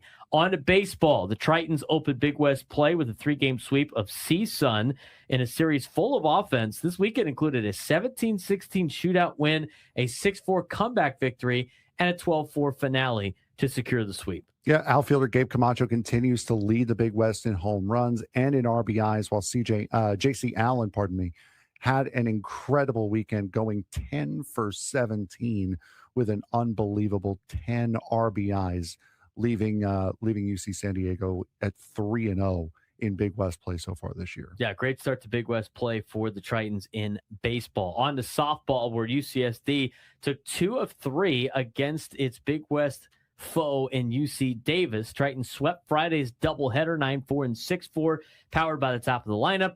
And then leadoff hitter Haley Garcia combined for 5 hits, 4 RBIs, and 3 runs, while Malia Cherry added 4 hits and 4 RBIs. UC Davis avoided the sweep with a 4-1 win in the series finale, but the Tritons still secured that overall series victory. And as of right now, Frank, you look at UCSD doing a lot of damage in a lot of Big West sports. Yeah, absolutely. They have been all over the place ever since coming up to Division I, and they've had a lot of success in doing so. So bravo to them. They've taken the bump up from D2 to D1 very seriously, and it's showing not just in basketball, but in all of their sports. Yeah, one thing is becoming very clear across UCSD athletics. The Tritons are adjusting to Division I faster than many expected. Women's basketball program is already winning conference titles and making NCAA tournament appearances. Baseball's off to a strong start in the Big West, a conference that they have already won already at the D1 level, and they're using that explosive offense that they have. Softball continues to be competitive in conference series. Even men's basketball, despite the tournament exit, finished the season with 23 wins, which is a major milestone for a program still establishing its. All right, I think we've lost Frank for the next hour and a half. For the next rest of the show. Yeah, so Frank's done for the weekend. It'll just be me at this point. Frank's favorite college that he roots for, Hofstra, just tipped off against Alabama. First possession, pick 6. That was actually a pick 2. Season's over. And then Hofstra battled back with a shot, and now it's 4-2 and back to the season being over. We'll see how that goes. NCAA tournament update. Arizona is up 76-45 over at Viejas Arena over Long Island with 6 minutes to go. Wright State and Virginia is a 2-point game with 12:38 left in the ball game. Virginia's up 55-53, and Iowa State is up 10 already early on Tennessee State to get that game started as we continue our coverage of the NCAA tournament. Frank's going to be heading out to the to Viejas Arena later. I will have USD baseball tonight against Gonzaga. It's the game one of the conference play for USD, so I'll have that later on. And then, I got a lot of work to do on my birthday, Frank. It's a lot of gigs, a lot of jobs. It's okay. Yeah, it's fun though. You never work a day in your life when you love your job. So exactly right. it's a great time. Yeah, Iowa State, Tennessee State looks like a football game already. It's 20-7 to get things started. Just like Hofstra said, Alabama is just William and Mary on steroids. Exactly right. Just keep it like that. It's all right. Just William and Mary on steroids. Let's get back to some Padres baseball stuff. The Padres are one of two organizations that have not announced an opening day starter for opening day. It's them and the Brewers. Brewers are waiting, I think, for Brandon Woodruff on some stuff as well. But in terms of the overall deal, everybody's got an opening day starter except for the Padres and for the Brewers. Now, Nick Pivetta does pitch tonight, which I think would allude to the fact that Nick Pivetta might be the opening day starter. And maybe, since the game is tonight, maybe they'll announce that on Gwynn and Chris later on today when they do the press meeting and stuff like that. And again, Gwynn and Chris's show today is money. Jackson Merrill's going to join the show. AJ Preller's joining the show, to name a couple. Should be a fun afternoon out there in Peoria. It's a hot one out there. But let's take a look at what happened last night again with the Padres. We talked about the situation with the starting pitching and what Michael King did yesterday. But let's also take a look at the Padres offense yesterday, because the Padres offense was pretty good. They delivered an offensive explosion, 13-6 win over the Chicago White Sox. Beneath the surface, this game perfectly captured the biggest theme of the spring training, which is confidence at the plate and a little bit of concern with the starting pitching.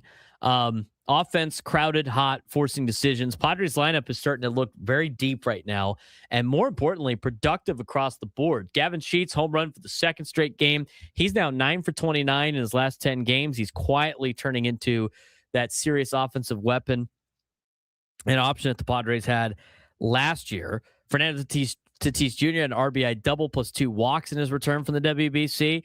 Immediate impact. He looks locked in. Jake Cronenworth continuing a hot spring. 2 for 3 with a double and 2 walks. He's hitting .421 in the leadoff role this spring and forcing the conversation about him potentially batting leadoff. Xander Bogaerts 2 for 3, now hitting .318 in the spring. Very consistent, steady presence so far in spring training. Ty France, 3-run homer, really forcing the issue about how he should be on the team. Hitting .341 this spring. Massive problem in a good way for the Padres, because how do you not keep Ty France at this point in time? And even with Manny Machado going hitless in his return, the lineup still exploded, which tells you this offense may be deeper than expected. But I look at the guys that are battling for spots. They continue to swing a hot bat as we have a handful of games left in spring training, Frank.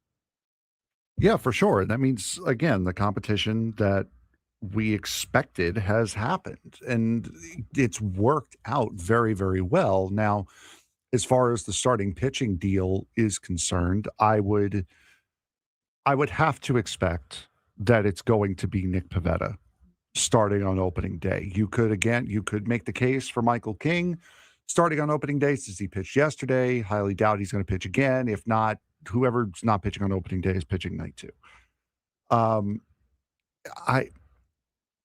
You got everything. If you're a Padre fan, you got everything out of this spring training that you wanted to get. As far as competition, the bench is going to be quality. The guys are back. They're ready to go. Starting pitching is a little bit of a question mark, not because of who's going to be in it, but how the guys that are going to be in it have been pitching, especially at the top. But it should give you a lot of hope for the season to come this year. I think so too. From the bullpen side of things, again, with the San Diego Padres, the bullpen has really been carrying this team in spring training, but it's expected because the bullpen was the biggest asset the Padres have had going into the year.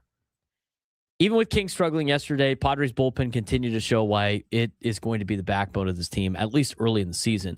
Bragley Rodriguez stranded a bases-loaded jam, 1 earned run in 8 2/3 innings this spring. That was a big moment for Bragley Rodriguez yesterday. He was a little wild at the beginning, but he really settled in and got his team out of a jam, because that's the jam that Kyle Hart was in. And Bragley came in and got the Padres out of it. Kyle Hart still 0 earned runs allowed this spring.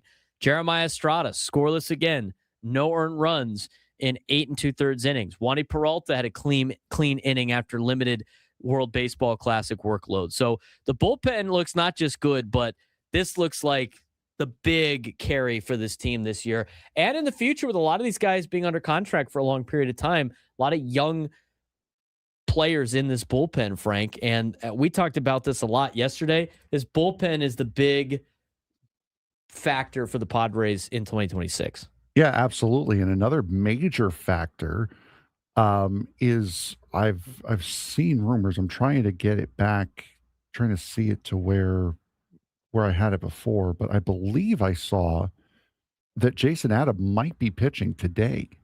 Well, so Jason Adams going to be on the show today with Gwen and Chris. Maybe he'll say it on the show if he's pitching or not. But I mean, we had talked about that yesterday, and Sam had mentioned it yesterday that it's unlikely to see Jason Adam make the opening day roster because he hasn't pitched in a spring training game yet. So it's definitely interesting now that a day after we said that and more or less kind of agreed with it, because it does make sense to see Jason Adam pitching in a game that could, again, throw the bullpen into chaos, but very good chaos. Yeah, a lot of the problems that are starting to arise are good problems to arise. Like, how do you not have Ty France on this team, right? How do you not have? I mean, we talked about Bragley Rodriguez yesterday. I mean, how do you not have him on the team at this point with how great he is pitching? I mean, the numbers game is going to be interesting for the Padres, but like Kyle Hart has a lot of value to this team in terms of being a long relief guy and being very versatile as an arm for this Padres team. There's a lot of big questions still facing this organization that we will get a little bit of clarity next week. But, you know, by the time we hit the airwaves on Monday, I would imagine most of this is going to be figured out. I mean, I don't know how much more on Monday and Tuesday they're gonna find out before they have their couple of days off and then the game on Thursday. I mean, when I look at this team, we talked about it yesterday. I think the roster is pretty much set. I think they have a general idea of what they're going to do come opening day and come that opening day lineup. But I still think that we're going to be a little surprised when we're at Baja Ricks and they announce the roster. I think there's going to be a couple surprises on there. There always are. I mean, there's some players that I thought for sure the last couple of years had no chance of making the team. Rougned Odor, Yuli Gurriel, that ended up being on the team. Yeah, but you don't really have those guys. Like the guys this year that you would expect to make the roster have been pretty dominant in spring training this year. So you would expect Ty France to make the roster. And if you're expecting Ty France to make the roster, that means a guy like Jose Miranda might not. There's a good possibility of that. What I was trying to say with that is, like, I'd be surprised like Jose Miranda made the team at this point. Because him and Ty France are like the same player, right? Yeah. I mean, I would be surprised. Bryce Johnson making the team would not be a surprise to me. I think he's on the team. You know, another surprise would be, you know, the Padres going with like Marco Gonzalez to keep a lefty in the rotation. That would be, to me, would be shocking, right? Like that would be a move that would be like, okay, that's a little surprising because he hadn't had a great spring and with that, so that would be surprising. Also, that kind of situation that the UT threw out there of like 4 starters and then somebody else, I think that would be surprising. Like if Herman Marquez didn't make the team and they took another bullpen arm. I mean, but those are kind of like extreme situations that would be really shocking. But Kyle Hart making the team would not be surprising. Bragley Rodriguez making the team at this way with the way he pitched, I would be a little surprised if it led to cutting somebody else, but overall, because of how great he's played, would not be surprising. A lot of these moves for this team would actually not be surprising. I'd actually be more surprised if like Ty France didn't make the team or Jose Miranda made the team over Ty France. I mean, there's not too many surprising situations, I think, when it comes to this roster. I think the biggest thing might be the rotation and how they schedule the rotation out 1 through 5. I think would probably be there's more chances of that being surprising than who's actually in the rotation. Which is shocking because of what we've had conversation-wise for the entire spring and all the competition. There was a lot of question marks, and right now I feel like most of these questions have been answered. So we'll see what happens next week. I'm excited to see what this roster is going to look like for the Padres, and I have a lot of optimism for this team to start 2026. Now, whether or not they can make it through the entire year, that will be another major question, but a lot of those decisions are going to be made later down the road. When we come back, we'll talk about the sprint season coming to the MLS. Drake Hills will explain that for us. We'll recap what happened for San Diego Sea against Toluca, and where do they go from here? All next on the Braden Surprenant Show, San Diego's Urban Sports Station, 97.3 The Fan.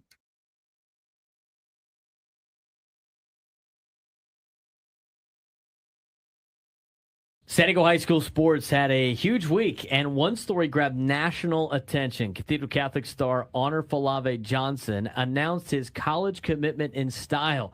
The 5-star recruit hosted a full commitment party in downtown San Diego with about 125 people in attendance, complete with a DJ, food, and a live broadcast. When it came time to reveal his decision, he grabbed an Oregon hat, tossed it aside, then pulled out a sword and put on a USC Trojans hat.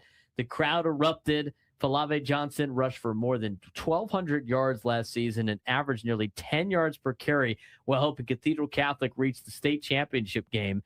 He'll likely play safety at USC, but the Trojans are also considering offensive packages for the explosive playmaker. The scary part, San Diego fans still get one more season of him at Cathedral Catholic before he heads to college football, since he is only going to be a senior in the fall. San Diego High School sports delivered another packed week, and there are storylines popping up all over the country, from new football coaching challenge in East County to a massive college commitment announcement, the strong early season showings in baseball and track. And let's start on the football side, where Sid Reed is taking over the program at El Cajon Valley, and he's inheriting one of the toughest rebuilds in the county. Yeah, absolutely. Reed has had solid success at San Diego High, reaching the CIF semifinals in the last 2 seasons. But his new job is a completely different challenge. El Cajon Valley hasn't had a winning season in 20 years and went 2-8 last year. Reed says he's focused on bringing structure, leadership, and a family atmosphere to the program. And sometimes it's exactly what struggling programs need, not just wins, but culture. And if he can turn that program around even slightly, it could become one of the best turnaround stories in San Diego high school football next year. It's going to be difficult. I mean, they're trying to do what Jason Texler did way back in the day when they had El Cajon Valley win like 12 games, 12 wins for El Cajon Valley that year. They have been really a struggling program for a long period of time now. But major college commitment, of course, one of the biggest recruiting announcements in the country happened this week is Cathedral Catholic star Honor Falave Johnson committed to USC. And the way he did it was obviously memorable. Full commitment party, hats from 6 powerhouse programs on the table, and then a dramatic reveal with the USC sword before putting on the Trojans hat. Falave Johnson was last season's CIF San Diego Section Offensive Player of the Year, rushing for more than 1,200 yards and nearly 10 yards per carry. He'll likely play safety at USC, but could see offensive packages as well. And Cathedral Catholic fans will get one more season to watch him before he heads to the Pac-12 powerhouse USC, which is now the Big Ten powerhouse in the USC Trojans. But that old school pipeline between San Diego running backs, San Diego players, and USC continues with Honor Falave Johnson. Yeah, and congratulations to him getting the full party. I got to see him last year against, who was it at Southwestern? Carlsbad. That was Carlsbad. He really is a special player, and a player that your eye is always drawn to whenever he is on the field. So very much big time congratulations to Honor Falave Johnson and his family. On the diamond, speaking of Cathedral Catholic, the Dons look like the early team to beat in San Diego. They took down Granite Hills, who is ranked number 2 in the county, 12-3 on a run rule in what was essentially the Hilltop Lolitas Tournament championship game. Lineup pounded out 16 hits, and the pitching staff shut out had shut down innings late. Even more impressive, the team has 10 players already committed to four-year colleges, including schools like Princeton, Stanford, Arizona State, and UCSD. That's the kind of depth that wins championships. Yeah, I wonder who wrote this this update today. It was actually me. It wasn't me at all. I put the update together. But yeah, another strong start for another Cathedral Catholic program and a great opening to a baseball season. Yeah, I watched them play against San Marcos the other day. They looked pretty good. A lot of fundamental things that they got to clean up a little bit, but it was fun to watch Shohei Darvish pitch for Cathedral Catholic. He has really upped his velo. He is one of the commitments that is going to UCSD. But what's going on in track? Track season is also heating up with El Capitan hurdler Spencer Chastang is emerging as one of the athletes to watch. He swept both hurdle events and the Don Jones Invitation at the Don Jones Invitational, and is now chasing school records in both the 110 hurdles and the 300 hurdles.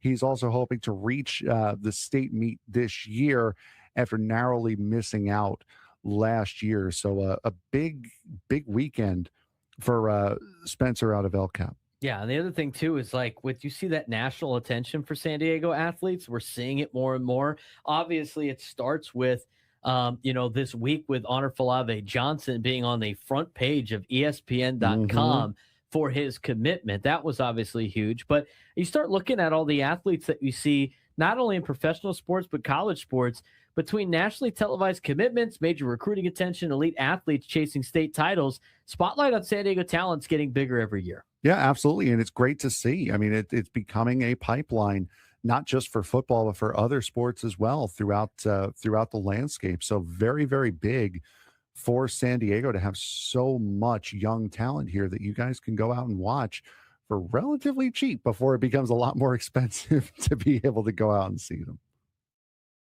San Diego High School sports had a huge week, and one of those we know how is our continuation of guests today. We are going back to the SDCCU fan hotline. It's not big bank banking. It's better. Usually at 1:35. It's got a lot of stuff going on over there at San Diego State right now as an adjunct professor. Drake Hills, a contributing writer for Black Players for Change and ESPN.com.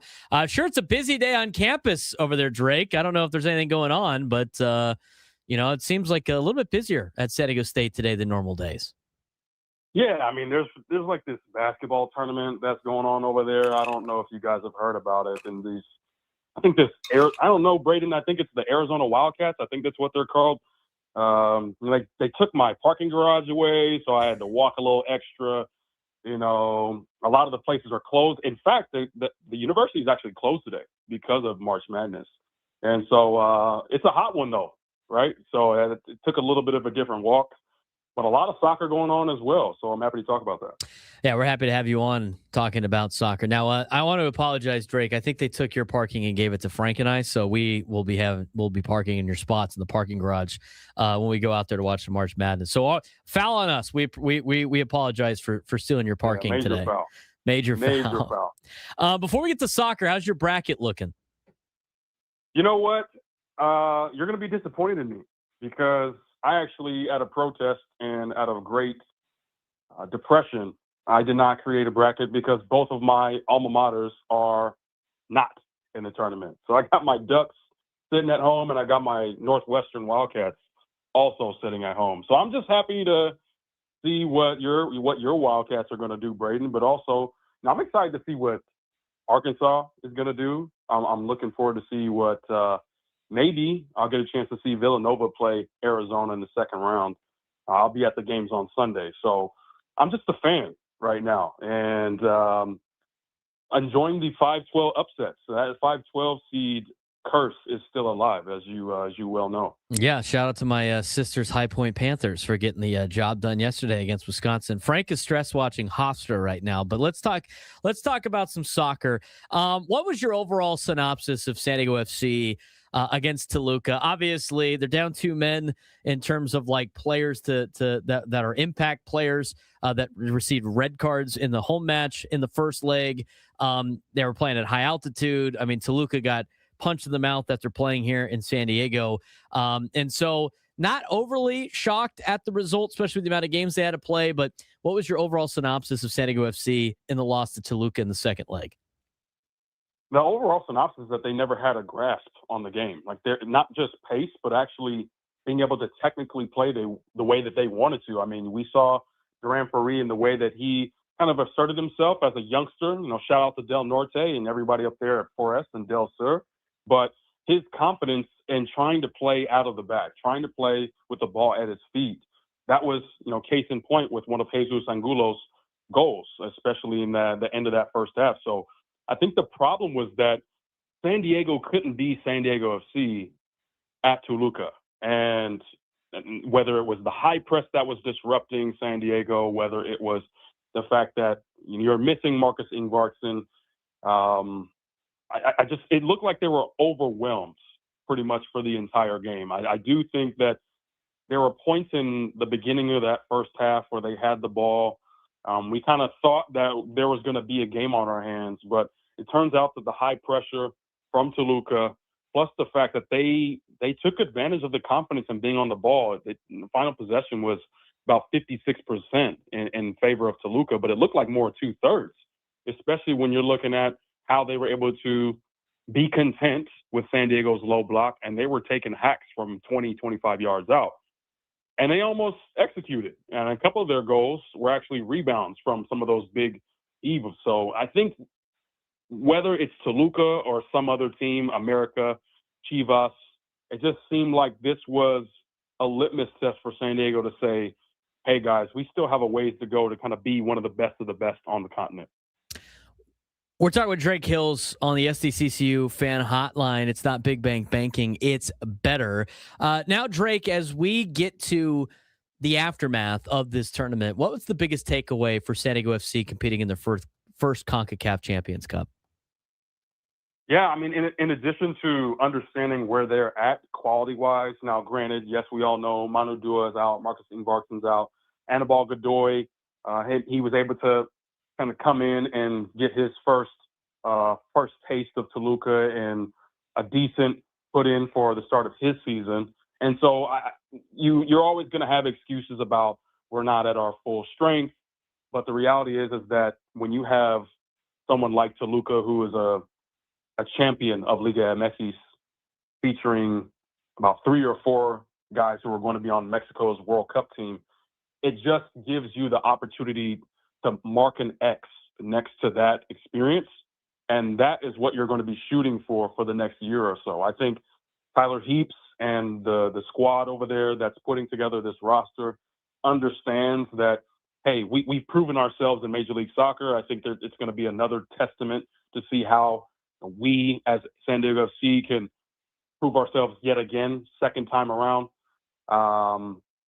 But I think when it gets to outside of MLS and you start talking about intercontinental or international and continental competition, there's maybe just that one player or 2 players missing, I think, especially in the attacking midfield and up front, that can be a guaranteed partnership with Anders Dreyer to be not only a goal-scoring mechanism, but also to continue to possess the ball, being able to compete against some of the best players on this side of the world.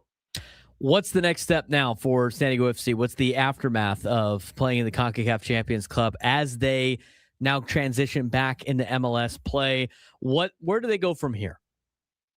I think they have to realize this is an exhale for them because, like we've talked about, being able to balance the midweek games in the Champions Cup, in addition to a really hot start, being one of the best, if not the best, attacking team, over 11 goals in those first few games in MLS play. But given how they ended last week against FC Dallas, and Peter Musa puts on probably one of the best performances in MLS to start this season, in addition to the fact that, hey, it doesn't really get any easier. You've got a young, talented, very vibrant, and disruptive Real Salt Lake team that's coming to town with, Aiden Herzakazi is a guy that I didn't really have on my radar until this season. He's got, a few goals to his name. And when you partner him with Xavier Gozo, these are 2 18-year-olds who have half of RSL's goals to start this year. They're not as potent as an attacking side, as San Diego has been, but they're also one of the very young buildups. And case in point, they have one of the best academies in MLS. So it doesn't get any easier. And San Diego FC is going to have to prove themselves against not only RSL, but the rest of the Western Conference that feels like they're starting to figure out how San Diego FC wants to play in year 2.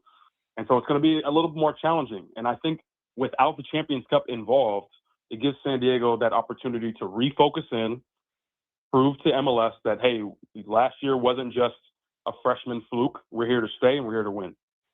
We're talking with Drake Hills, who is a contributing writer for Black Players for Change. He also is a contributing writer to ESPN.com when covering international soccer. With San Diego FC and the MLS now, there's some big news that happened this week. The MLS talked about being on the same calendar as the rest of the world. And in order to do that, they have to kind of finagle or really make their schedule a little bit different coming shortly to get back on that calendar. And so what they announced was the 2027 MLS Sprint season, where each team will play 14 regular season games against their own conference opponents one time to try to just get a quick season in to get back on the right calendar. What do you think about the MLS doing this? Is this the best way to do it? And what's your opinion about them being on the same calendar as everybody else?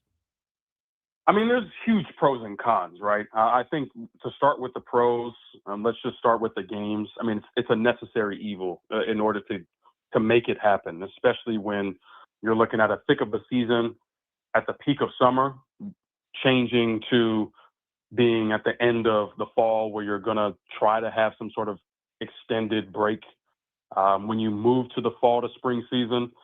So the 14 games, it's kind of hard to find a way that, in my opinion, where you can bypass that. You want to finagle with, is it 14 games? Is it 16? Is it 12? But the reality is that it's kind of necessary evil. I would also say, in terms of being on the international stage, competing league to league as one of the better leagues in the world.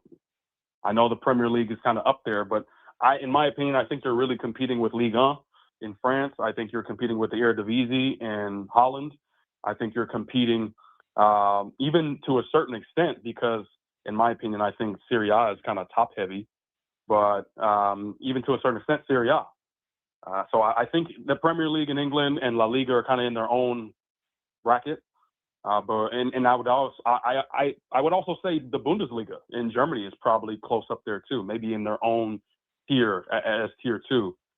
They're a lot more competitive than Serie A, but there's just not a lot of competition at the top like there is at Serie A. So I would say Premier League, La Liga in tier 1. I'm going to go German Bundesliga in tier 2.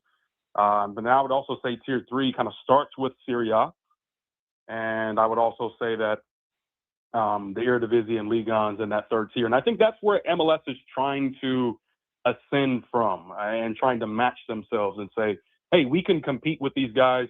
And transfers, obviously, is a big part of that.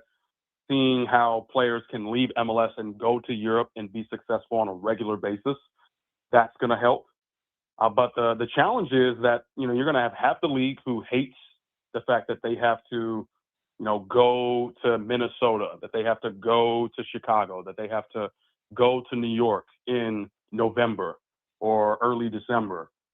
But then those teams are going to hate that they have to go down to Houston, that they have to go to San Diego, they have to go to Miami, they have to go to Orlando in, May. Or so I think there's pros and cons. You're not going to get everybody on the same page, but I do think overall that it is a good way to look at how can MLS transcend from this kind of retirement league moniker and get to that level where you're a part of the global sporting body. Drake, try to stay cool out there, man. It's a hot day. Try to, and I hope you enjoy your weekend. Go watch some college basketball on Sunday. And we appreciate the time as always. And we look forward to talking to you again next Friday. We'll have Padres baseball back, but I'm sure we'll dive into some more San Diego FC. Oh, yeah. And I'll be at the Goals game tonight. So a little bit of ice, trying to stay cool indoors. Wow, look at that. There you go. That's All great. Right, take care, guys. All right. We'll talk to you, Drake. Look, Drake diving into some hockey, Frank. Do you think he watches our goals updates on YouTube? He should. He definitely should. if he wants to know what's going on with them without having to go to every single game or paying a ridiculous amount for AHL.TV. That's right. We could probably get Drake out to opening day if we wanted to. I'm sure we could. We could. All right, when we come back, we are going to be joined by Brian Hanni. He is the Kansas Jayhawks radio broadcaster. He will be joining us next, give us a preview of Kansas and California Baptist, Section 2 of the NCAA Tournament here in town. Braden Surprenant Show, 97 through the Fan.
Welcome back to the Braden Surprenant Show, live and local each every day from 10 to 2 on San Diego's #1 sports station, 97.3 The Fan. We are broadcasting live from the Bill House Studios. We know how.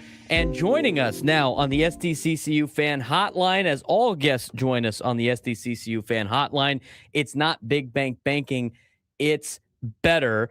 We got the voice of the Kansas Jayhawks as they are in town for the NCAA Tournament. He is a Kansas Jayhawk alumni, now back in his 10th season, broadcasting for the Kansas Jayhawks basketball program and football. His name is Brian Hanni. He joins me on the SDCCU Fan Hotline. Brian, what's going on? How's your time in San Diego so far? Oh, man, we love it out here, Braden. Wish we could play out here every year, man. This is awesome, and certainly looking forward to tonight. Excited about the Jayhawks' chances should they win tonight with a potential UNI or St. John's matchup on Sunday. It's been too long since we made the second weekend. You know, we're spoiled at Kansas. Our last national championship was only 4 years ago, but we've not made the Sweet 16 since. So it's an important weekend for us, and that all starts with a really scrappy and certainly capable Cal Baptist team tonight. Let's talk about the Kansas Jayhawks in terms of what they've accomplished so far this season. For a lot of people out here in San Diego that might be coming to the game tonight that don't know too much maybe about the Kansas Jayhawks. I mean, you come from the Big 12 Conference, which is arguably the best conference in college basketball. Obviously, a lot of tough competition, but, you know, what has been the synopsis of the Kansas Jayhawks season this year for a lot of fans that might be watching you guys for the first time tonight? Well, I think, you know, it starts with the Hall of Famer, Bill Self. He is coaching in his 23rd season. A brief history of Bill at Kansas. You know, in peak Bill Self mode, we won 14 straight Big 12 titles, which surpassed UCLA's record of 13 straight conference championships, of which John Wooden got the first 9, and then 2 other coaches after Wooden combined on the last 4. For Self to do that in the era of Durant and Blake Griffin and some of the studs that came through this league, it really speaks to his legacy. He's won 2 national titles. He's taken Kansas to the Final Four in 2008, 2012, 2018, and 2022. And, you know, he's a guy that was a first ballot Hall of Famer now 9 years ago. So, you know, he's the face. But then Darren Peterson, from a player standpoint, obviously is the one that San Diegoans are going to want to see. He's projected to be the number 1 or number 2 pick in the draft. And before the season started, it seemed like a lock. He was the number 1 pick, but he's dealt with some cramping issues that caused him to miss 11 games and only play in half of a handful of others. And so Kansas has struggled to find an identity and kind of a consistency based on his lack of availability in the middle of the year. And the pieces just haven't fit as cohesively as we're used to seeing, you know, at this juncture in the year. And so it's rare to head into March having lost 4 of 7 and, you know, to not look crisp offensively when you have such a talented team. Floyd Bidunga is the Big 12 Defensive Player of the Year in the post. Melvin Council Jr. is a super fast point guard that can go from 0 to 60 in 2.5 seconds, like that Ferrari you drive, Braden. He is awesome. But it's not fit around DP as well as we would have hoped because he's been in and out of the lineup so much. And so Kansas on the 4 seed line has enough talent to be a 1 seed, but we've had the inconsistencies that have plagued us as recently as last week. That means that while we can beat anybody, we can lose to anybody too. And that's rare at Kansas. So it's an important weekend for KU to get to the Sweet 16 for the first time in 4 years and to get a little bit of continuity, consistency, and momentum. Because if they find that, Braden, they could absolutely win this East region and you know, even beat Duke or UConn next week should they be still standing in Washington, D.C. But without consistency and without the pieces fitting, we could go home yet again early, which was never the case for the first 15 years or so, the Bill Self era.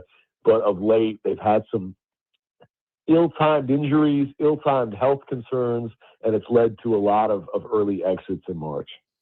We're talking with Brian Hanni, who is the play-by-play voice of the Kansas Jayhawks on the SDCCU Fan Hotline here on the Braden Surprenant Show to get you ready for the NCAA Tournament here in town. Games already going on this morning.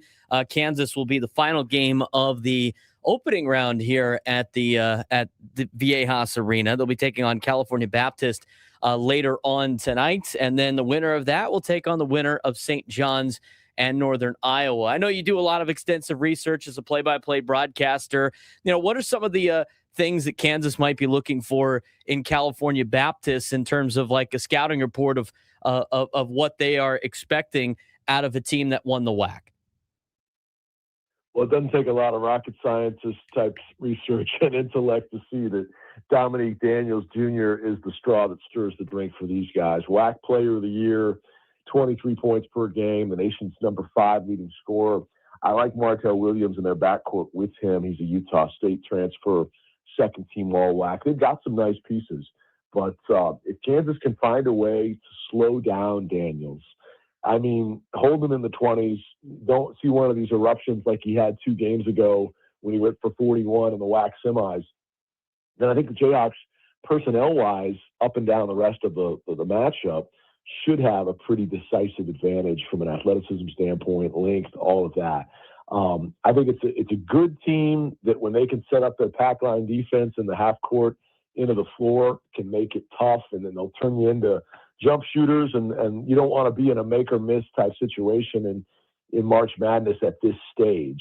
At this stage in round 1, when you're the big dog and you're the major conference school with the tradition and all that, you want to play to your athleticism advantages and get out and go, turn defense into offense, build a lead by striking first and not allowing Cinderella to hang around and feel like, they got a great shot. If Kansas starts slow, which at times has plagued KU this year, and Daniels and Williams and some of these guys are clipping off some early threes, look at what Siena did to Duke yesterday. That thing was a dogfight until the very end, and for 35 minutes, it looked like Siena might win it. And so I think Kansas needs a fast start. They need to play from out in front, force this team that's a good shooting team, but not a great shooting team, at about 34% from 3. Their top 2 backcourt guys shoot about 33% from downtown.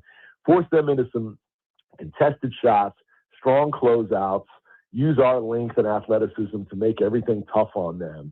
And if that's the case, then hopefully they clank a bunch of shots out the gate and don't have confidence building, because the worst thing you can do as the favorite and a double-digit favorite is allow them to believe they belong. And so I think Kansas needs to try to set the tone early. If they do that, I'm hopeful they can advance without having to eke one out. But, of course, last year we had to play Arkansas in round 1 and lost. And the year before that against Samford out in Salt Lake City, we were shorthanded without our star Kevin McCullough, who was ruled out the day before the game. And that was an absolute shootout that was a bite your fingernails, sit on the edge of your seat, pull your hair out type game. And we barely survived. But Braden, we had to empty our bucket to do it. And we were flat the next game. So it would be my hope that Kansas doesn't have to sweat this one as much, because St. John's and UNI loom large on Sunday. But, we have a ton of respect for Coach Croy, for Dominique Daniels and this group of Lancers from Cal Baptist. And we absolutely realize that they have the firepower to make it difficult on us if we stumble out the blocks. That's why that quick start is imperative in this one. How much, because you've broadcasted a lot of NCAA tournament games. Bill Self has obviously coached in a ton of NCAA tournament games. How much has Bill Self talked about the experience and how important it is for players that have played in this tournament before to understand what to expect because of how different of an animal it is? I mean, you guys played probably the hardest conference schedule out of all the conferences, with all the ranked teams in the top, not only top 10, but really the top 5 night in and night out. But it's a little bit different environment when you're playing at neutral sites and just the atmosphere of the NCAA tournament. How much does experience play, and how much experience does the Kansas starting group have in NCAA tournament play? I think it's a huge factor. It's a huge factor because stakes are higher, the lights are brighter. You're playing on a neutral site where sometimes it's a big arena, and the court is on a football field, and the backdrop behind the goal feels like you're shooting into space. That's not the case out here in San Diego. But the point is, it all feels very different and foreign and obviously elevated. And so experience is important. And in this case, Kansas has a little bit of it.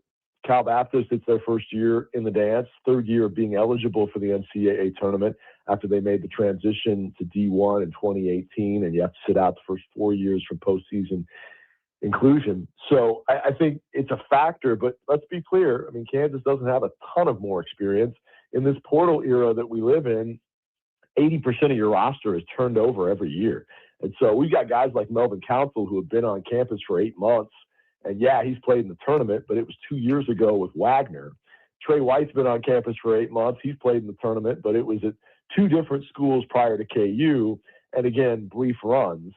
So we don't have a roster of guys that have made the Sweet 16 or Elite 8 or Final Four. None of that. I mean, Flory Bidunga, who played last year, was a reserve to Hunter Dickinson and, played sparingly in his one NCAA tournament game. So I think the experience differential is on the sideline with the 2 head coaches. And I had a chance to spend some time with Coach Croy yesterday. Really impressive. Love what he's done with this program. It's not lost on him that he's staring opposite of a first ballot Hall of Famer who's won 2 titles. And, that's a pretty tough draw for his first coaching assignment in the dance. But I don't think he's going to come out phased one bit or wide-eyed or anything like that. He's going to have a good game plan. But Bill Self's ability to adjust within the game, his ability to calm his guys if they don't get off to a good start, having been there before. I mean, this is a Hall of Fame coach, Braden, that rallied from down 9 with 2:05 to go in 08's title game to win that one, and rallied from down 15 at halftime in 2022 in the title game to win that one. Largest NCAA title game comeback in bracket history. So, there is poise and experience and maturity in the coaching realm that far supersedes any of our players' tournament experience, and that can't be undersold. I do want to ask a follow-up on that because, obviously you've done a lot of Kansas basketball games. You've watched a lot of Kansas basketball games, probably as a student too, and you've watched the 2 different eras now of the pre-NIL era and now the post-NIL era. And just for us out here in San Diego with San Diego State having to deal with the turnover of a roster all the time and a team that was in the national championship under 5 years ago, what have you seen the difference for Kansas in terms of their basketball program in this new era? Because in previous years, as you mentioned, you could have guys part of your team for 4 years, 3 or 4 years. They get that experience, but not only that, they get the experience playing with each other under the same brand of Kansas basketball. What have you seen a change maybe of what Kansas basketball has to do to adjust to NIL? The adjustments, and I give Bill Self a ton of credit because so many of his coaching contemporaries tapped out and called it a career once the landscape really started to change, not just with the transfer portal, but the NIL era added in and player agents and player marketing companies that are getting them endorsement deals. And suddenly the student athlete concept as we knew it was far gone. And a lot of guys like Coach K and Jay Wrights and Roy Williams very happily were content to say, okay, this is my time and I'm going to move on. And Coach has stayed in it, Coach Self. But while we have been super competitive in NIL spending and have done our best to evaluate talent in a short window in the portal, when you have about 3 weeks in April to assemble a roster each year, it's not led to the title runs in this NIL portal era like we had prior to it. And if anything, it has leveled the playing field because anybody with money and opportunity can build a team overnight. The recipe before for Kansas was we would have these great 3 and 4 year seniors that were in many ways the backbone of your team, the foundation.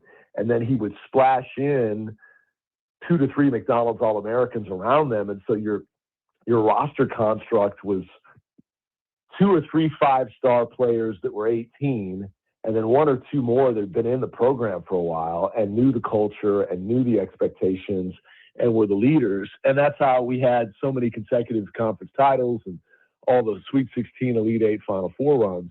This is a little different, having to rebuild it every year and also having the rest of the conference with money to spend that can get guys that maybe Kansas previously, when recruiting was about tradition and facilities and your fans and the arena and all that, those competitive advantages, they still exist, but they're much more muted than they used to be. Now it's about what's the bottom line dollar amount you can give me, and what's my role on the team going to be? How quickly can I, maximize this into the next deal, right? And so that's changed things, and it hasn't, led to Kansas having the head and shoulders above the rest gap that once existed in this league. Certainly the additions of Arizona and Houston have added to that, and BYU too, to a lesser extent, making it tougher. But it's something we're all still adjusting and adapting to. I give Bill Self a ton of credit, though, for meeting this challenge head on and remaining competitive in the midst of a ever-changing college athletics world. Not many have weathered that storm. Him and Izzo of that generation, Calipari as well. But a lot of other guys, this was kind of the sign to move on to the next chapter. And Bill's done a great job of adjusting and adapting, still bringing in top recruiting classes every year, including number 1 Darren Peterson this year, while also trying to be effective in the portal. But it's an inexact science, as recruiting has always been. But it's especially inexact when, while you might be watching a player all year, you can't start recruiting him until after the season, and you have 2 or 3 weeks to figure out, is he a personality fit? Is he a culture fit? Are these pieces going to click and lead to victories, or are we going to be, again, a team that struggles to get the cohesiveness to line up? And that's what you have to deal with in an era now where you rebuild every spring and you have 20% continuity and 80% turnover. It's just a tough time, man. I don't envy these coaches at all. Brian, I appreciate the time, man. Thanks again for taking some time to in between your preparation for the game tonight to talk with us, and have fun in San Diego, and hopefully it's a long weekend for you guys. Yeah, we hope so, Braden. Thanks a lot for having me on. Love your city, love everything about this place. And as Coach Self said, this is probably the best place we could have been sent in terms of just the big-time feel and the hospitality and everything. So we're enjoying it. Hopefully we're here till Sunday, but it's been great to meet you along the way, and wish you all the best. Thank you, Brian. Appreciate it, man. Brian Hanni joining us on the Braden Surprenant Show on the SDCCU Fan Hotline. It's not big bank banking. It's better. Updates for you in college basketball. Hofstra is down 2 at halftime. Alabama's up 37-35. Virginia held off Wright State 82-73. Iowa State is also at halftime with Tennessee State. They're up 55-29. And Utah State and Villanova just got underway over at Viejas Arena with Utah State out to a 4-0 lead on Villanova. That's getting you caught up in college basketball. When we come back, got a couple of promos for you for the Padres that we want to talk about. Plus, they've announced some new food items at Petco Park that you got to dive into next week for opening day. We'll discuss that when we return on the Braden Surprenant Show. San Diego's number 1 sports station, 97.3 The Fan. We got big news in the NBA. The league is moving toward expansion for the first time in nearly 20 years. Seattle is back, bringing the Supersonics franchise home after 2 decades, and Las Vegas finally gets its own team, building on its booming summer league and pro sports scene. Expansion fees could hit $7 to $10 billion per team, meaning current owners could each receive around $500 million in addition to what they usually get from just the deal. Seattle and Las Vegas would join the Western Conference, forcing one team, likely the Minnesota Timberwolves, to move east to balance the schedule. Expansion drafts, salary caps, and draft positioning will give new teams a fair shot without handing them an unfair advantage. Meanwhile, the New York Knicks are climbing the ranking with the league's best defense. Denver is struggling, and Minnesota is on fire with Anthony Edwards. The big question, though, will expansion reshape the NBA hierarchy before these new teams even play, or will the current powerhouses hold their ground?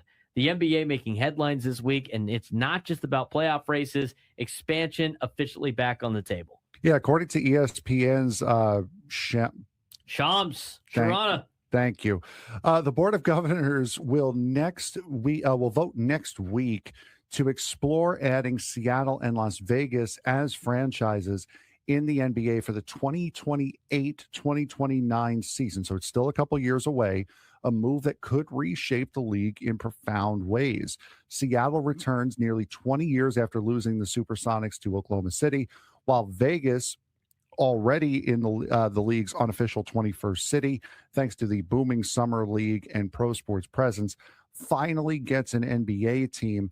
Economically, it makes sense for owners. Expansion fees could hit $7 to $10 billion. It's billion with a B per team, which could mean roughly $500 million per current owner.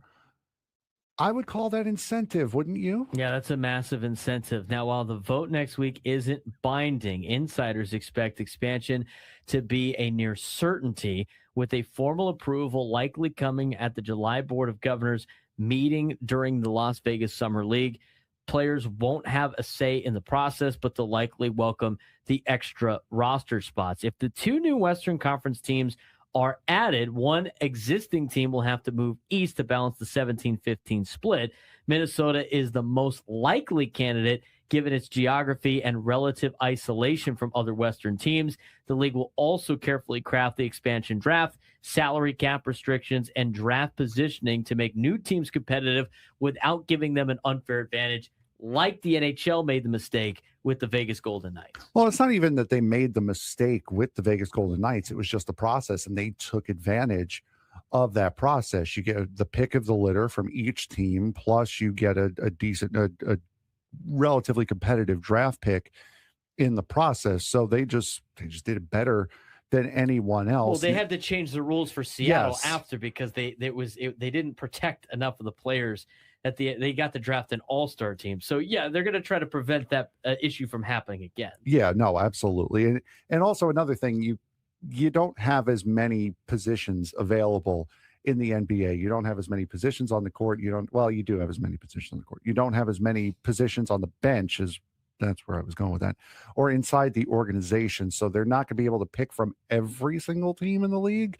And the draft only being 2 rounds as compared to 6 in the NHL, there's going to be some differences to it. Past expansion drafts from Toronto and Vancouver in 1995 to Charlotte in 2004 show us that new teams can be competitive if they use the draft wisely.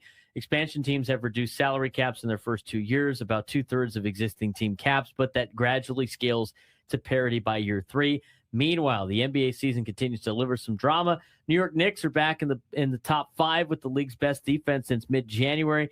Denver struggling to find consistency, and the Minnesota Timberwolves are quietly red hot with Anthony Edwards leading the way. Yeah, with the playoff race heating up and expansion on the horizon, the NBA is really at a fascinating crossroads. I mean, how does that shape up? How does the playoff hunt shape up? And the NBA has had a very, very rough year. This could be on the way to changing that image.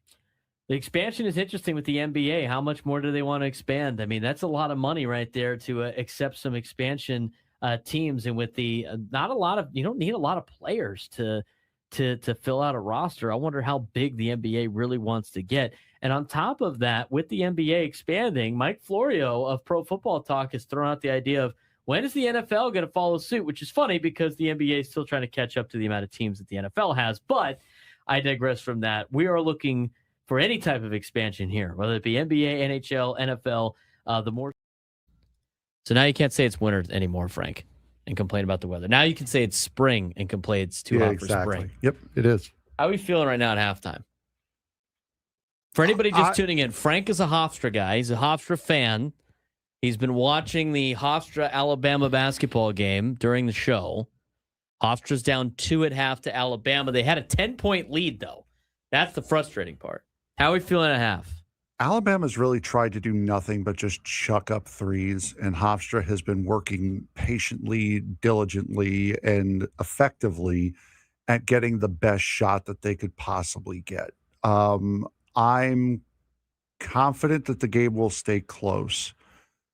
I'm not all that worried about the run that Alabama just went on, partly because it came right before the half. So it didn't have the time, it didn't have the natural ability in play to spiral out of control and really get Hofstra down. Hofstra went on a 16-2 run. Alabama came back and closed it up, and then the half came in, kind of killed that momentum naturally. So I'm confident that this is going to be a close game right to the finish. The play on words from our YouTube chat today for the Hofstra, especially Nate. Foul. The Lions are not asleep tonight yet. Amazing. Was it you that said it takes a pride to take down an elephant? I said that, yeah. That's after also crazy. After what Nate said, I responded to it, and that's genuinely what Speedy Claxton said too. The head coach for Hofstra, he said it's William and Mary on steroids. That's all you really need to know. I don't know why you got to play William and Mary at the same time. I know, seems kind of like an unfair advantage. And we got to play. They're in the same conference too, so we got to play them twice. That seems unfair. All right, we got Padres baseball coming up next week.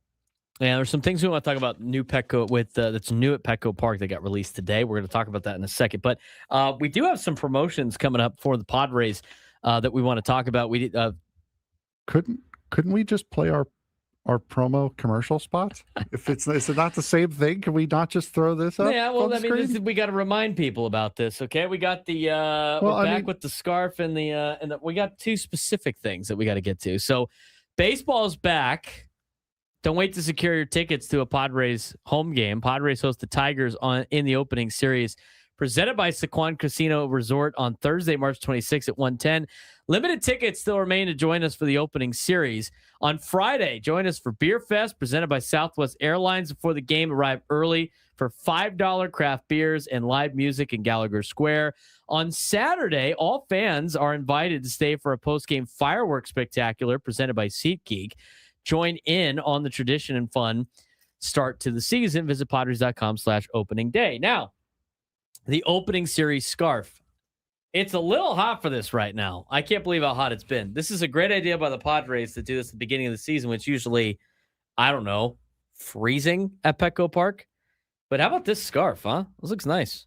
I asked a friend if they wanted one, and she goes, "Is it cool?" I'm like, "No, it's a scarf. It's warm." What do you mean? Foul. You did that to yourself. Hey, she played laughed. yourself. I mean, again, I told you. Just because you laugh doesn't make it a foul. It's a dad joke foul. This is on Friday, March 27th. Start the season in style with the Cozy Padres opening series scarf. It is very soft. I will say it is very soft. It's very nice. Perfect for showing your Padres pride from first pitch to the final out. Scarf is limited. First 40,000 fans in attendance. That's the first Friday.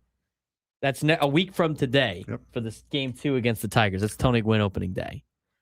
Coming up on the following week. I like this. This is cool. The belt bag, the Padres belt bag, 1998 Padres belt bag. This is on Monday, March 30th, when the Padres host the Giants at 6:40. First 40,000 fans in attendance will receive a 1998 inspired belt bag presented by Cuido Ortho. Make your ballpark experience hands-free by keeping all your essentials in our newest bag, highlighting the 1998 colorway and compliant with the Petco Park bag policy. Only available while supplies last. Again, first 40,000 going to get it. This is perfect for when you go into the ballpark. These are great. So that's the belt bag and the scarf. When we come back, we'll talk a little bit more Padres baseball as we lead you into Gwynn and Chris. We're going to have a packed Padres baseball day. Keep you updated on what's going on in the madness, but also we will be talking about some of the new amenities at Petco Park. Some brand new video boards in a different area. We'll talk about that plus the new food when we come back on the Braden Surprenant Show, Standing Number Sports Station, 97 through the Fan. There's a look at some of them. We're going to have Frank kind of walk around as I kind of go through what some of these promotional items are. But the Padres today announced their 2026 promotional schedule, including giveaways, theme games, and events.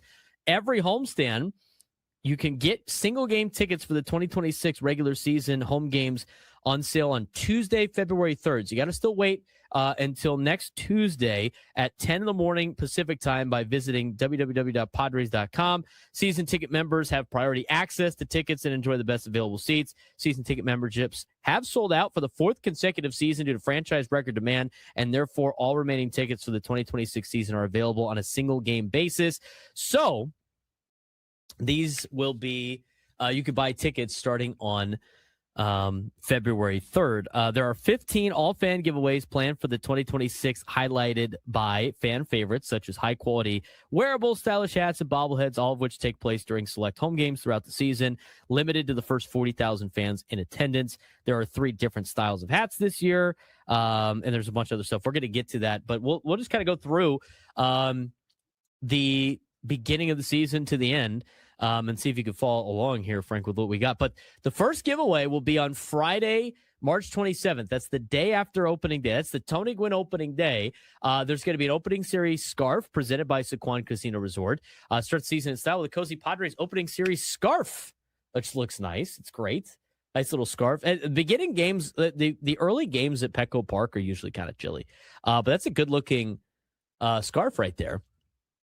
So that will be against the Tigers on Friday, March 27th. On Monday, March 30th, this one's super cool. On Monday, March 30th, they have the night. I'm a sucker for 1998 stuff. They have a 1998 belt bag, which is perfect for it gets you. It's a bag that you can bring into the ballpark, which is awesome. I know my mom's got a bag like that. My girlfriend's got a bag like that. There's a lot of different. My sister's got a bag like that, and a lot of people use them to get in the stadiums, but now you can have a Padres one, which is great. So 1998 colors too.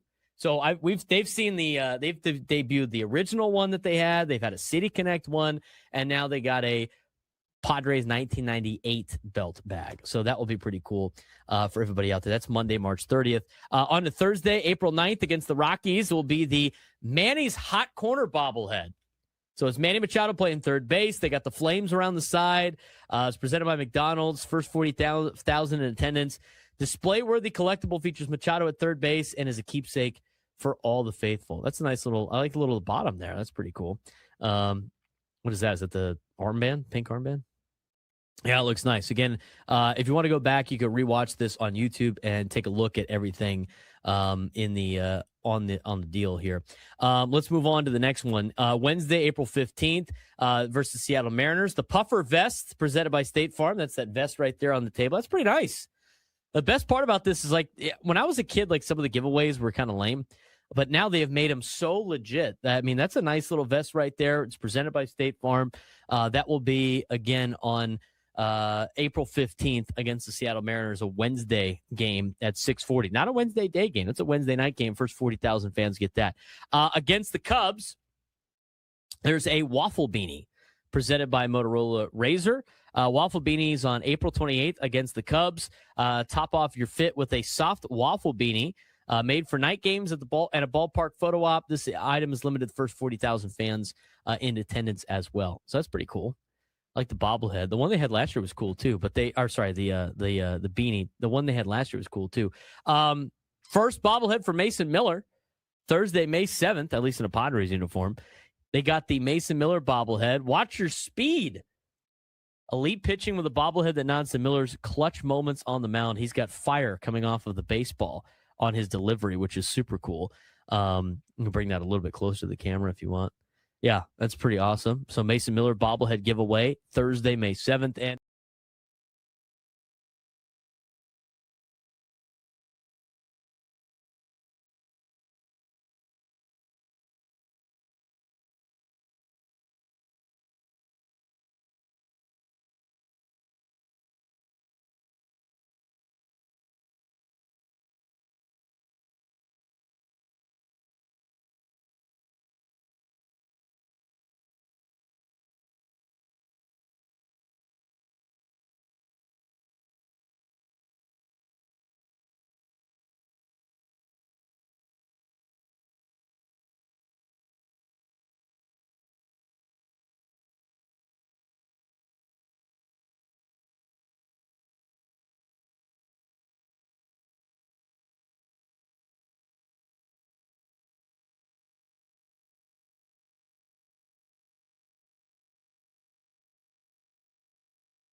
Final segment of the week. It's been good. It's been a good week here on 97.3. The Fan's been a good week in general. Good day today. Love the madness going on. Love watching March Madness. So much fun. Here's your update for you in the NCAA tournament. Iowa State's up 65-37 on Tennessee State. So if you picked Iowa State to go deep into the tournament, feeling pretty good about that one. Over in the region in Tampa, it's Alabama now up 47-39 on Hofstra. Hofstra has had a little bit of a struggle here to start the second half as Alabama's starting to get a little bit more comfortable with now a 10-point lead. But I will say this, Hofstra was up 10-2 and gave up their particular lead. So we'll see how Hofstra does here. They call a timeout. Alabama's got their largest lead of the day, but things get a little shaky in March Madness. Over at Viejas Arena, Utah State's got a 22-16 lead on Villanova in San Diego's particular portion of the NCAA tournament. So we'll keep you updated on that as the show continues. Miami of Ohio and Tennessee have just tipped off as well in Philadelphia. Miami of Ohio has an 8-6 lead on the Tennessee Volunteers. Volunteers, very young basketball team. See how they do against Miami, who's already played one game in the first four. All right, we want to get to some of the stuff that's some upgrades at Petco Park. It's happened. It's got released today. We did get an email from Vanessa with the Padres. She puts out a lot of the press releases for some of this stuff. Some pretty cool, like the food items look great, but on top of that, they also have a lot of different upgrades to the ballpark. And when looking at some of the upgrades to the ballpark of what's new at Petco Park, the first thing that sticks out to me is the tower loft video board. So those towers on the third base and first base side, those iconic towers that have been built with the suites in there, that giant space on the tower where they have like the All-Star Game logo, they're putting video boards up there, which is super cool. That's new for the 2026 season. They're 24 feet by 22 feet video boards. The ballpark's first and third base towers. Each board has, it talks about the makeup of the board and everything like that. But it's going to have, real-time enhanced pitcher stats to upgrade the fan experience, and then it's going to be part of every part of the everyday portion of the board and everything like that. So that's pretty cool. Obviously, they're talking about the automatic strike zone, automatic ball strike challenge system is going to be implemented, obviously, this year. We've talked about that a lot. That was part of the what's new. They're going to have a Randy Jones jersey patch on the side of the jersey. So the jersey, the part of the jersey that has the swinging friar above that's going to have a number 35 jersey patch for Randy Jones to honor the Cy Young Award winner. They got their giveaways that they talked about. We talked about the two first ones with the scarf and the belt bag. Do want to mention there's a lot of other things coming up later on in the year as well. They've now added a membership lounge at Petco Park, which is super cool. Padres members can enjoy a new and improved membership lounge presented by Cutwater. It's in section 102 and 104. It's got more table and seating options, umbrellas, and a new grab-and-go self-checkout cooler, so that's super cool. They got a couple new retail things as well. They got some other hospitality offerings, too. A couple of new companies are in at Petco Park. They're going to have Coco Ichibana. Curry House Coco Ichibana, known as Coco Ichi, is one of the original Japanese-style curry house chains and largest curry chain in the world. They're now in the ballpark, so you could have some of that as part of your food. Also, they got locally owned and operated Popular Pot Pie Company, which I just had last week again. They're joining Petco Park hospitality lineup. They're going to have a cart location in the Power Alley, section 129. Fans can indulge in their savory pie flavors like their classic chicken pot pie, but they can also get the green hog and cheese one as well. For more information on that, you can go to their website and check that out. And then they got some other food things that we're going to get to in a second. They've released the concert lineup, which is super cool for this year. And then the other thing that I'm looking forward to is the Diamond Room.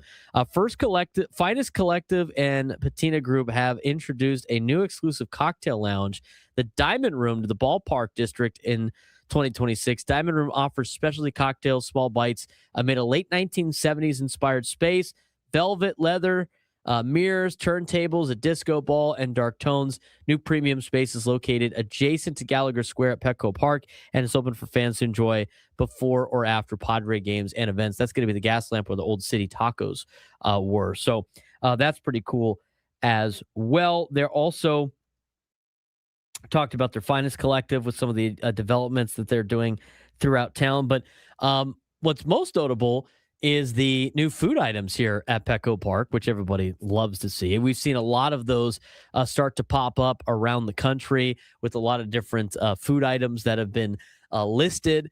Padres continue expanding beyond baseball with their into full-on food events. Their strategy is a lot of local San Diego brands, international flavors, elevated ballpark food, not just hot dogs anymore at Petco Park, obviously. But not just the usual stadium food that you see at other places. Let's talk about some of the new things. And we mentioned some of the new restaurants, which is the Pot Pie Company and the Curry House, but new featured items. We'll start with number one, the Shortstop signature sandwich, and we're going to show it on YouTube for you. Braised beef short rib with a boursin aioli and au jus on a French roll, premium restaurant level type food inside the ballpark. That looks pretty good, Frank. The braised short rib sandwich, it's called the Shortstop. I'm getting hungry already. Yeah, I know. That's the problem. That's the problem with this. That's why we're doing it at the end of the show. Yeah, so we're not starving for the entire day. At least we can get out of here and grab something. Exactly what I'm going to do. I can't eat meat today. It's a Friday in Lent. We only got 2 more of these left, a couple more of these left, but that looks delicious. It's on, again, if you haven't seen it, it's on our YouTube page right now. Want to go back and see it, go back and look at it if you're driving around. We're going to make you super hungry right now with some of the new food items at Petco Park. That looks great. That looks like a braised short rib sandwich. Super cool. So that's one of the new items. They have upgraded the chili cheese dog. I didn't know how you could do that, but they have upgraded the chili cheese dog, Frank. Chili cheese dog upgraded. All beef Frank, short rib chili with cheese and onions. Even the classics are being reevaluated. That's a hell of a chili dog right there. Chili dog fan, yes or no? No. Not a chili dog Not a fan. big chili dog guy. No, I like chili dogs. Chili dogs are money. So that's another new item for you to consume at Padre games. They got the gelati and piccati returning vendor. They got new sandwiches. They got a mortadella with pistachios and stracciatelle, which is great. That's a great sandwich right there. I'm looking forward to having that. That looks amazing. They also have a caprese salad. Caprese sandwich with San Marzano tomatoes and pesto. So a little bit of the dabble in the Italian cuisine over there as well, Frank. You gonna go down there and have a mortadella sandwich on opening day? Good chance. Pistachios and the stracciatelle? Actually, no, I can't. Pistachios. Mm-hmm. That's got to be the worst for an Italian. That for me, yep. Yeah, you probably can't get it without pistachios. It's probably too close for call. Mm-hmm. Yeah, you have the caprese then. Oh, you can't with the pine nuts and the pesto? Nope. Wow. Terrible. Maron. Padres pretzels. How about this? Padres pretzels. New concept for the Padres crew. If you zoom in, they look like they got a couple of pretzel bites, and they got these long braided pretzels as well. I think I can zoom in. That's going to be in section 206 in the terrace level. They're going to have ranch, honey mustard, salted, and s'mores pretzels with cinnamon sugar pretzel bites and regular pretzel bites with cheese. So classic stadium snack, modernized, customizable. It's going to be awesome. It looks good. The pretzels look money. What's going on in the Hofstra game? They're down 50-39 now. Yeah, I just had a pretzel guy, yes or no? Yeah. No, pretzel guy. Pretzel bites are great. Yes, they are. Nate, oh my heart. Yeah, you probably shouldn't indulge a lot of these things. So that looks pretty good too. Returning experience, Stone Brewing. Stone Brewing has a new renovated bar in section 309. Views of downtown and Coronado. Padres are continuing to sell ballpark as a social destination, not just a game. A lot of great new stuff with the pretzels, with the hot dogs, the chili dogs, the caprese sandwich looks delicious. The mortadella sandwich looks great. So I'm looking forward to indulging in some of these new Petco Park foods, if you will. Yeah, for sure. It's always fun when you, of course, seeing new things. Being back at the ballpark, number one, is fantastic. But getting to walk around on opening day or the first time you go there for the season, getting there a little early to kind of get the lay of the land, see all the new stuff. That's because there's new stuff in there every single year. So I like to see the new screens, see where they've hidden some stuff away. Maybe there's some new stuff they haven't really advertised going around, and also to see the new food items that they have. Always great every year.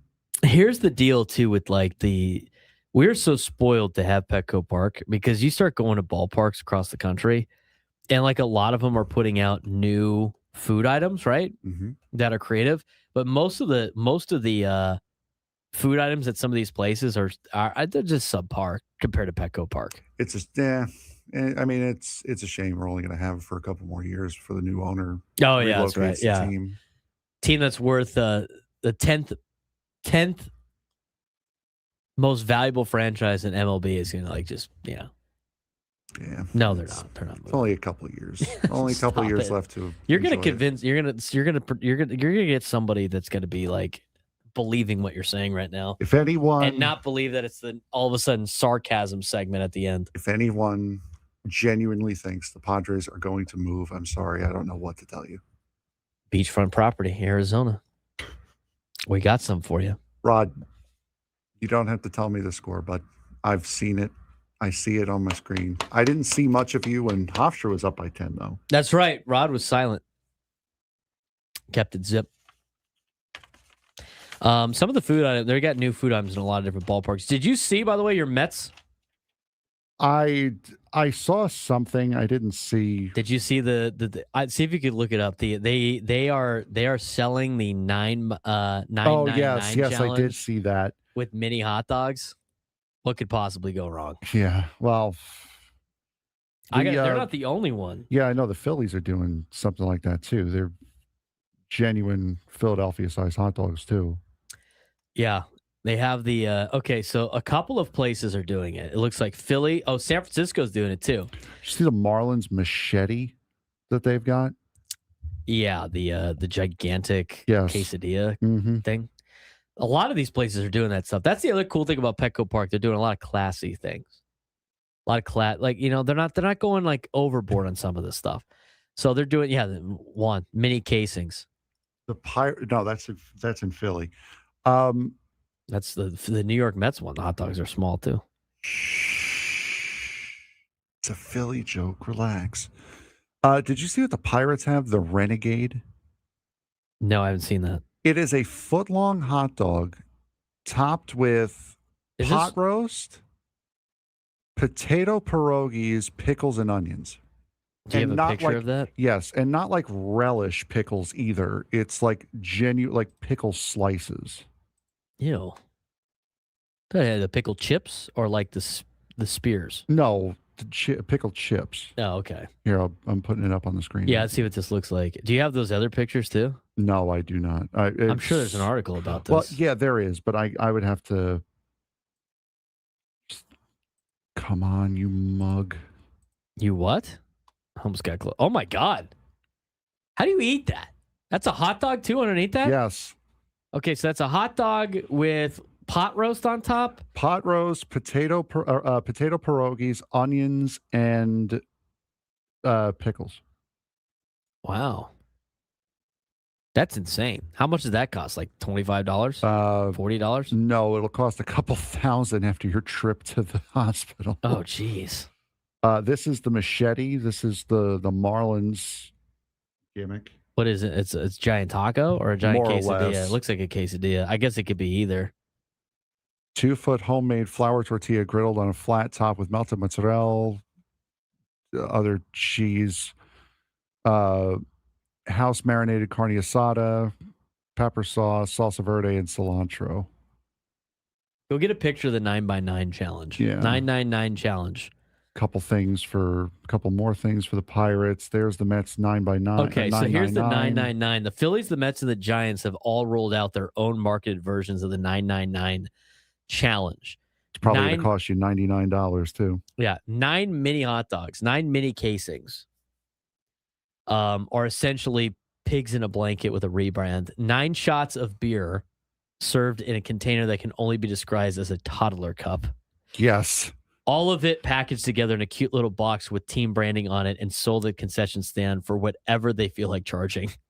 I'm reading this from an article. This is what happens when, this is what it says. This is what happens when dorks in Major League front offices decide they want to be cool. 9 mini Nathan's hot dogs. This is for the new at Citi Field. 9 mini Nathan's hot dogs served with 9 4-ounce souvenir cups with your choice of Coors Light or Heineken. I'm going to tell you right now. 4 ounces. That's ridiculous, dude. How much do these things cost? A rainbow cookie egg roll. Oh, where's that at? That will be at Citi Field. That looks delicious. Some more of the Met food items. What is that? Click on that. Let's see what that looks like. Oh, that's the egg roll thing right there. Yep, that's the egg roll thing. It looks like a steak burger to me. That like literally is a slice of that. That is a piece of steak on a bun. Yes, is what that is. Coleslaw 4-ounce beers. I'm gonna tell you right now. To go back to the 999 challenge, kimchi Reuben sandwich. Oh, that sounds good.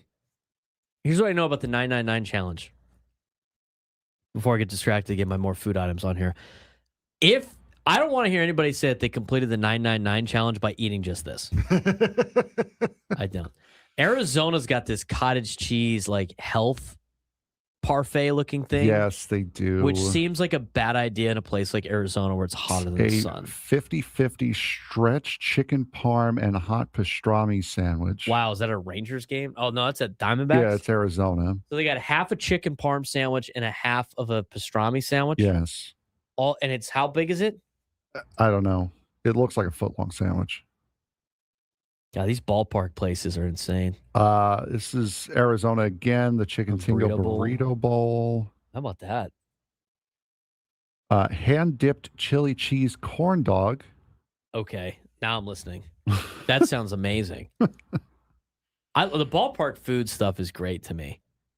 This is some of the Phillies are doing. Is that a Fruity Pebbles sundae? Yes, it is. It is the Schwarbomb Sundae. It is a mini helmet filled with soft serve ice cream and topped with a funnel cake fried strawberry uncrustable, fresh strawberry sauce, and Fruity Pebbles. By the way, nothing I think about Kyle Schwarber is mini, so having it in a mini cup is diabolical for him. Okay, the strays you're throwing out to Phillies players right now is unwarranted. But that looks amazing. Yes, it does. I'll pay to fly to Philly. They also have like 8 different designer mini cups too. The Phillies do. What do you mean? Like for like their whatever? Yes. Their drinks? Oh my God. Why'd you stop there? What's that? The Mets AA affiliate Binghamton Rumble Ponies will be the Binghamton Southern Tier Spicy Meatballs for 3 games this year. That's ridiculous. Their mascot is their logo they have is a wooden fork that looks like a baseball bat with spaghetti wrapped around it, and then the baseball looking like a meatball. But the souvenir cups that the ice cream comes in. Oh, that'll be. How about the Dodgers have like that little cooler michelada now too, yes, and then they got those tacos, and then the Rays got a brownie sundae. I mean, now I'm starving. A lot of these food items look great. Well, maybe we'll give a full recap of that next week. For Frank Marchese, I'm Braden Surprenant. Big show coming up next. Tony Gwynn Jr., Chris Ello, Matt Scraby. They got a big show with a lot of Padres guests leading into Padres baseball later on this afternoon. They come up next. I'll talk to you guys next week. Happy birthday, Braden. Thank you.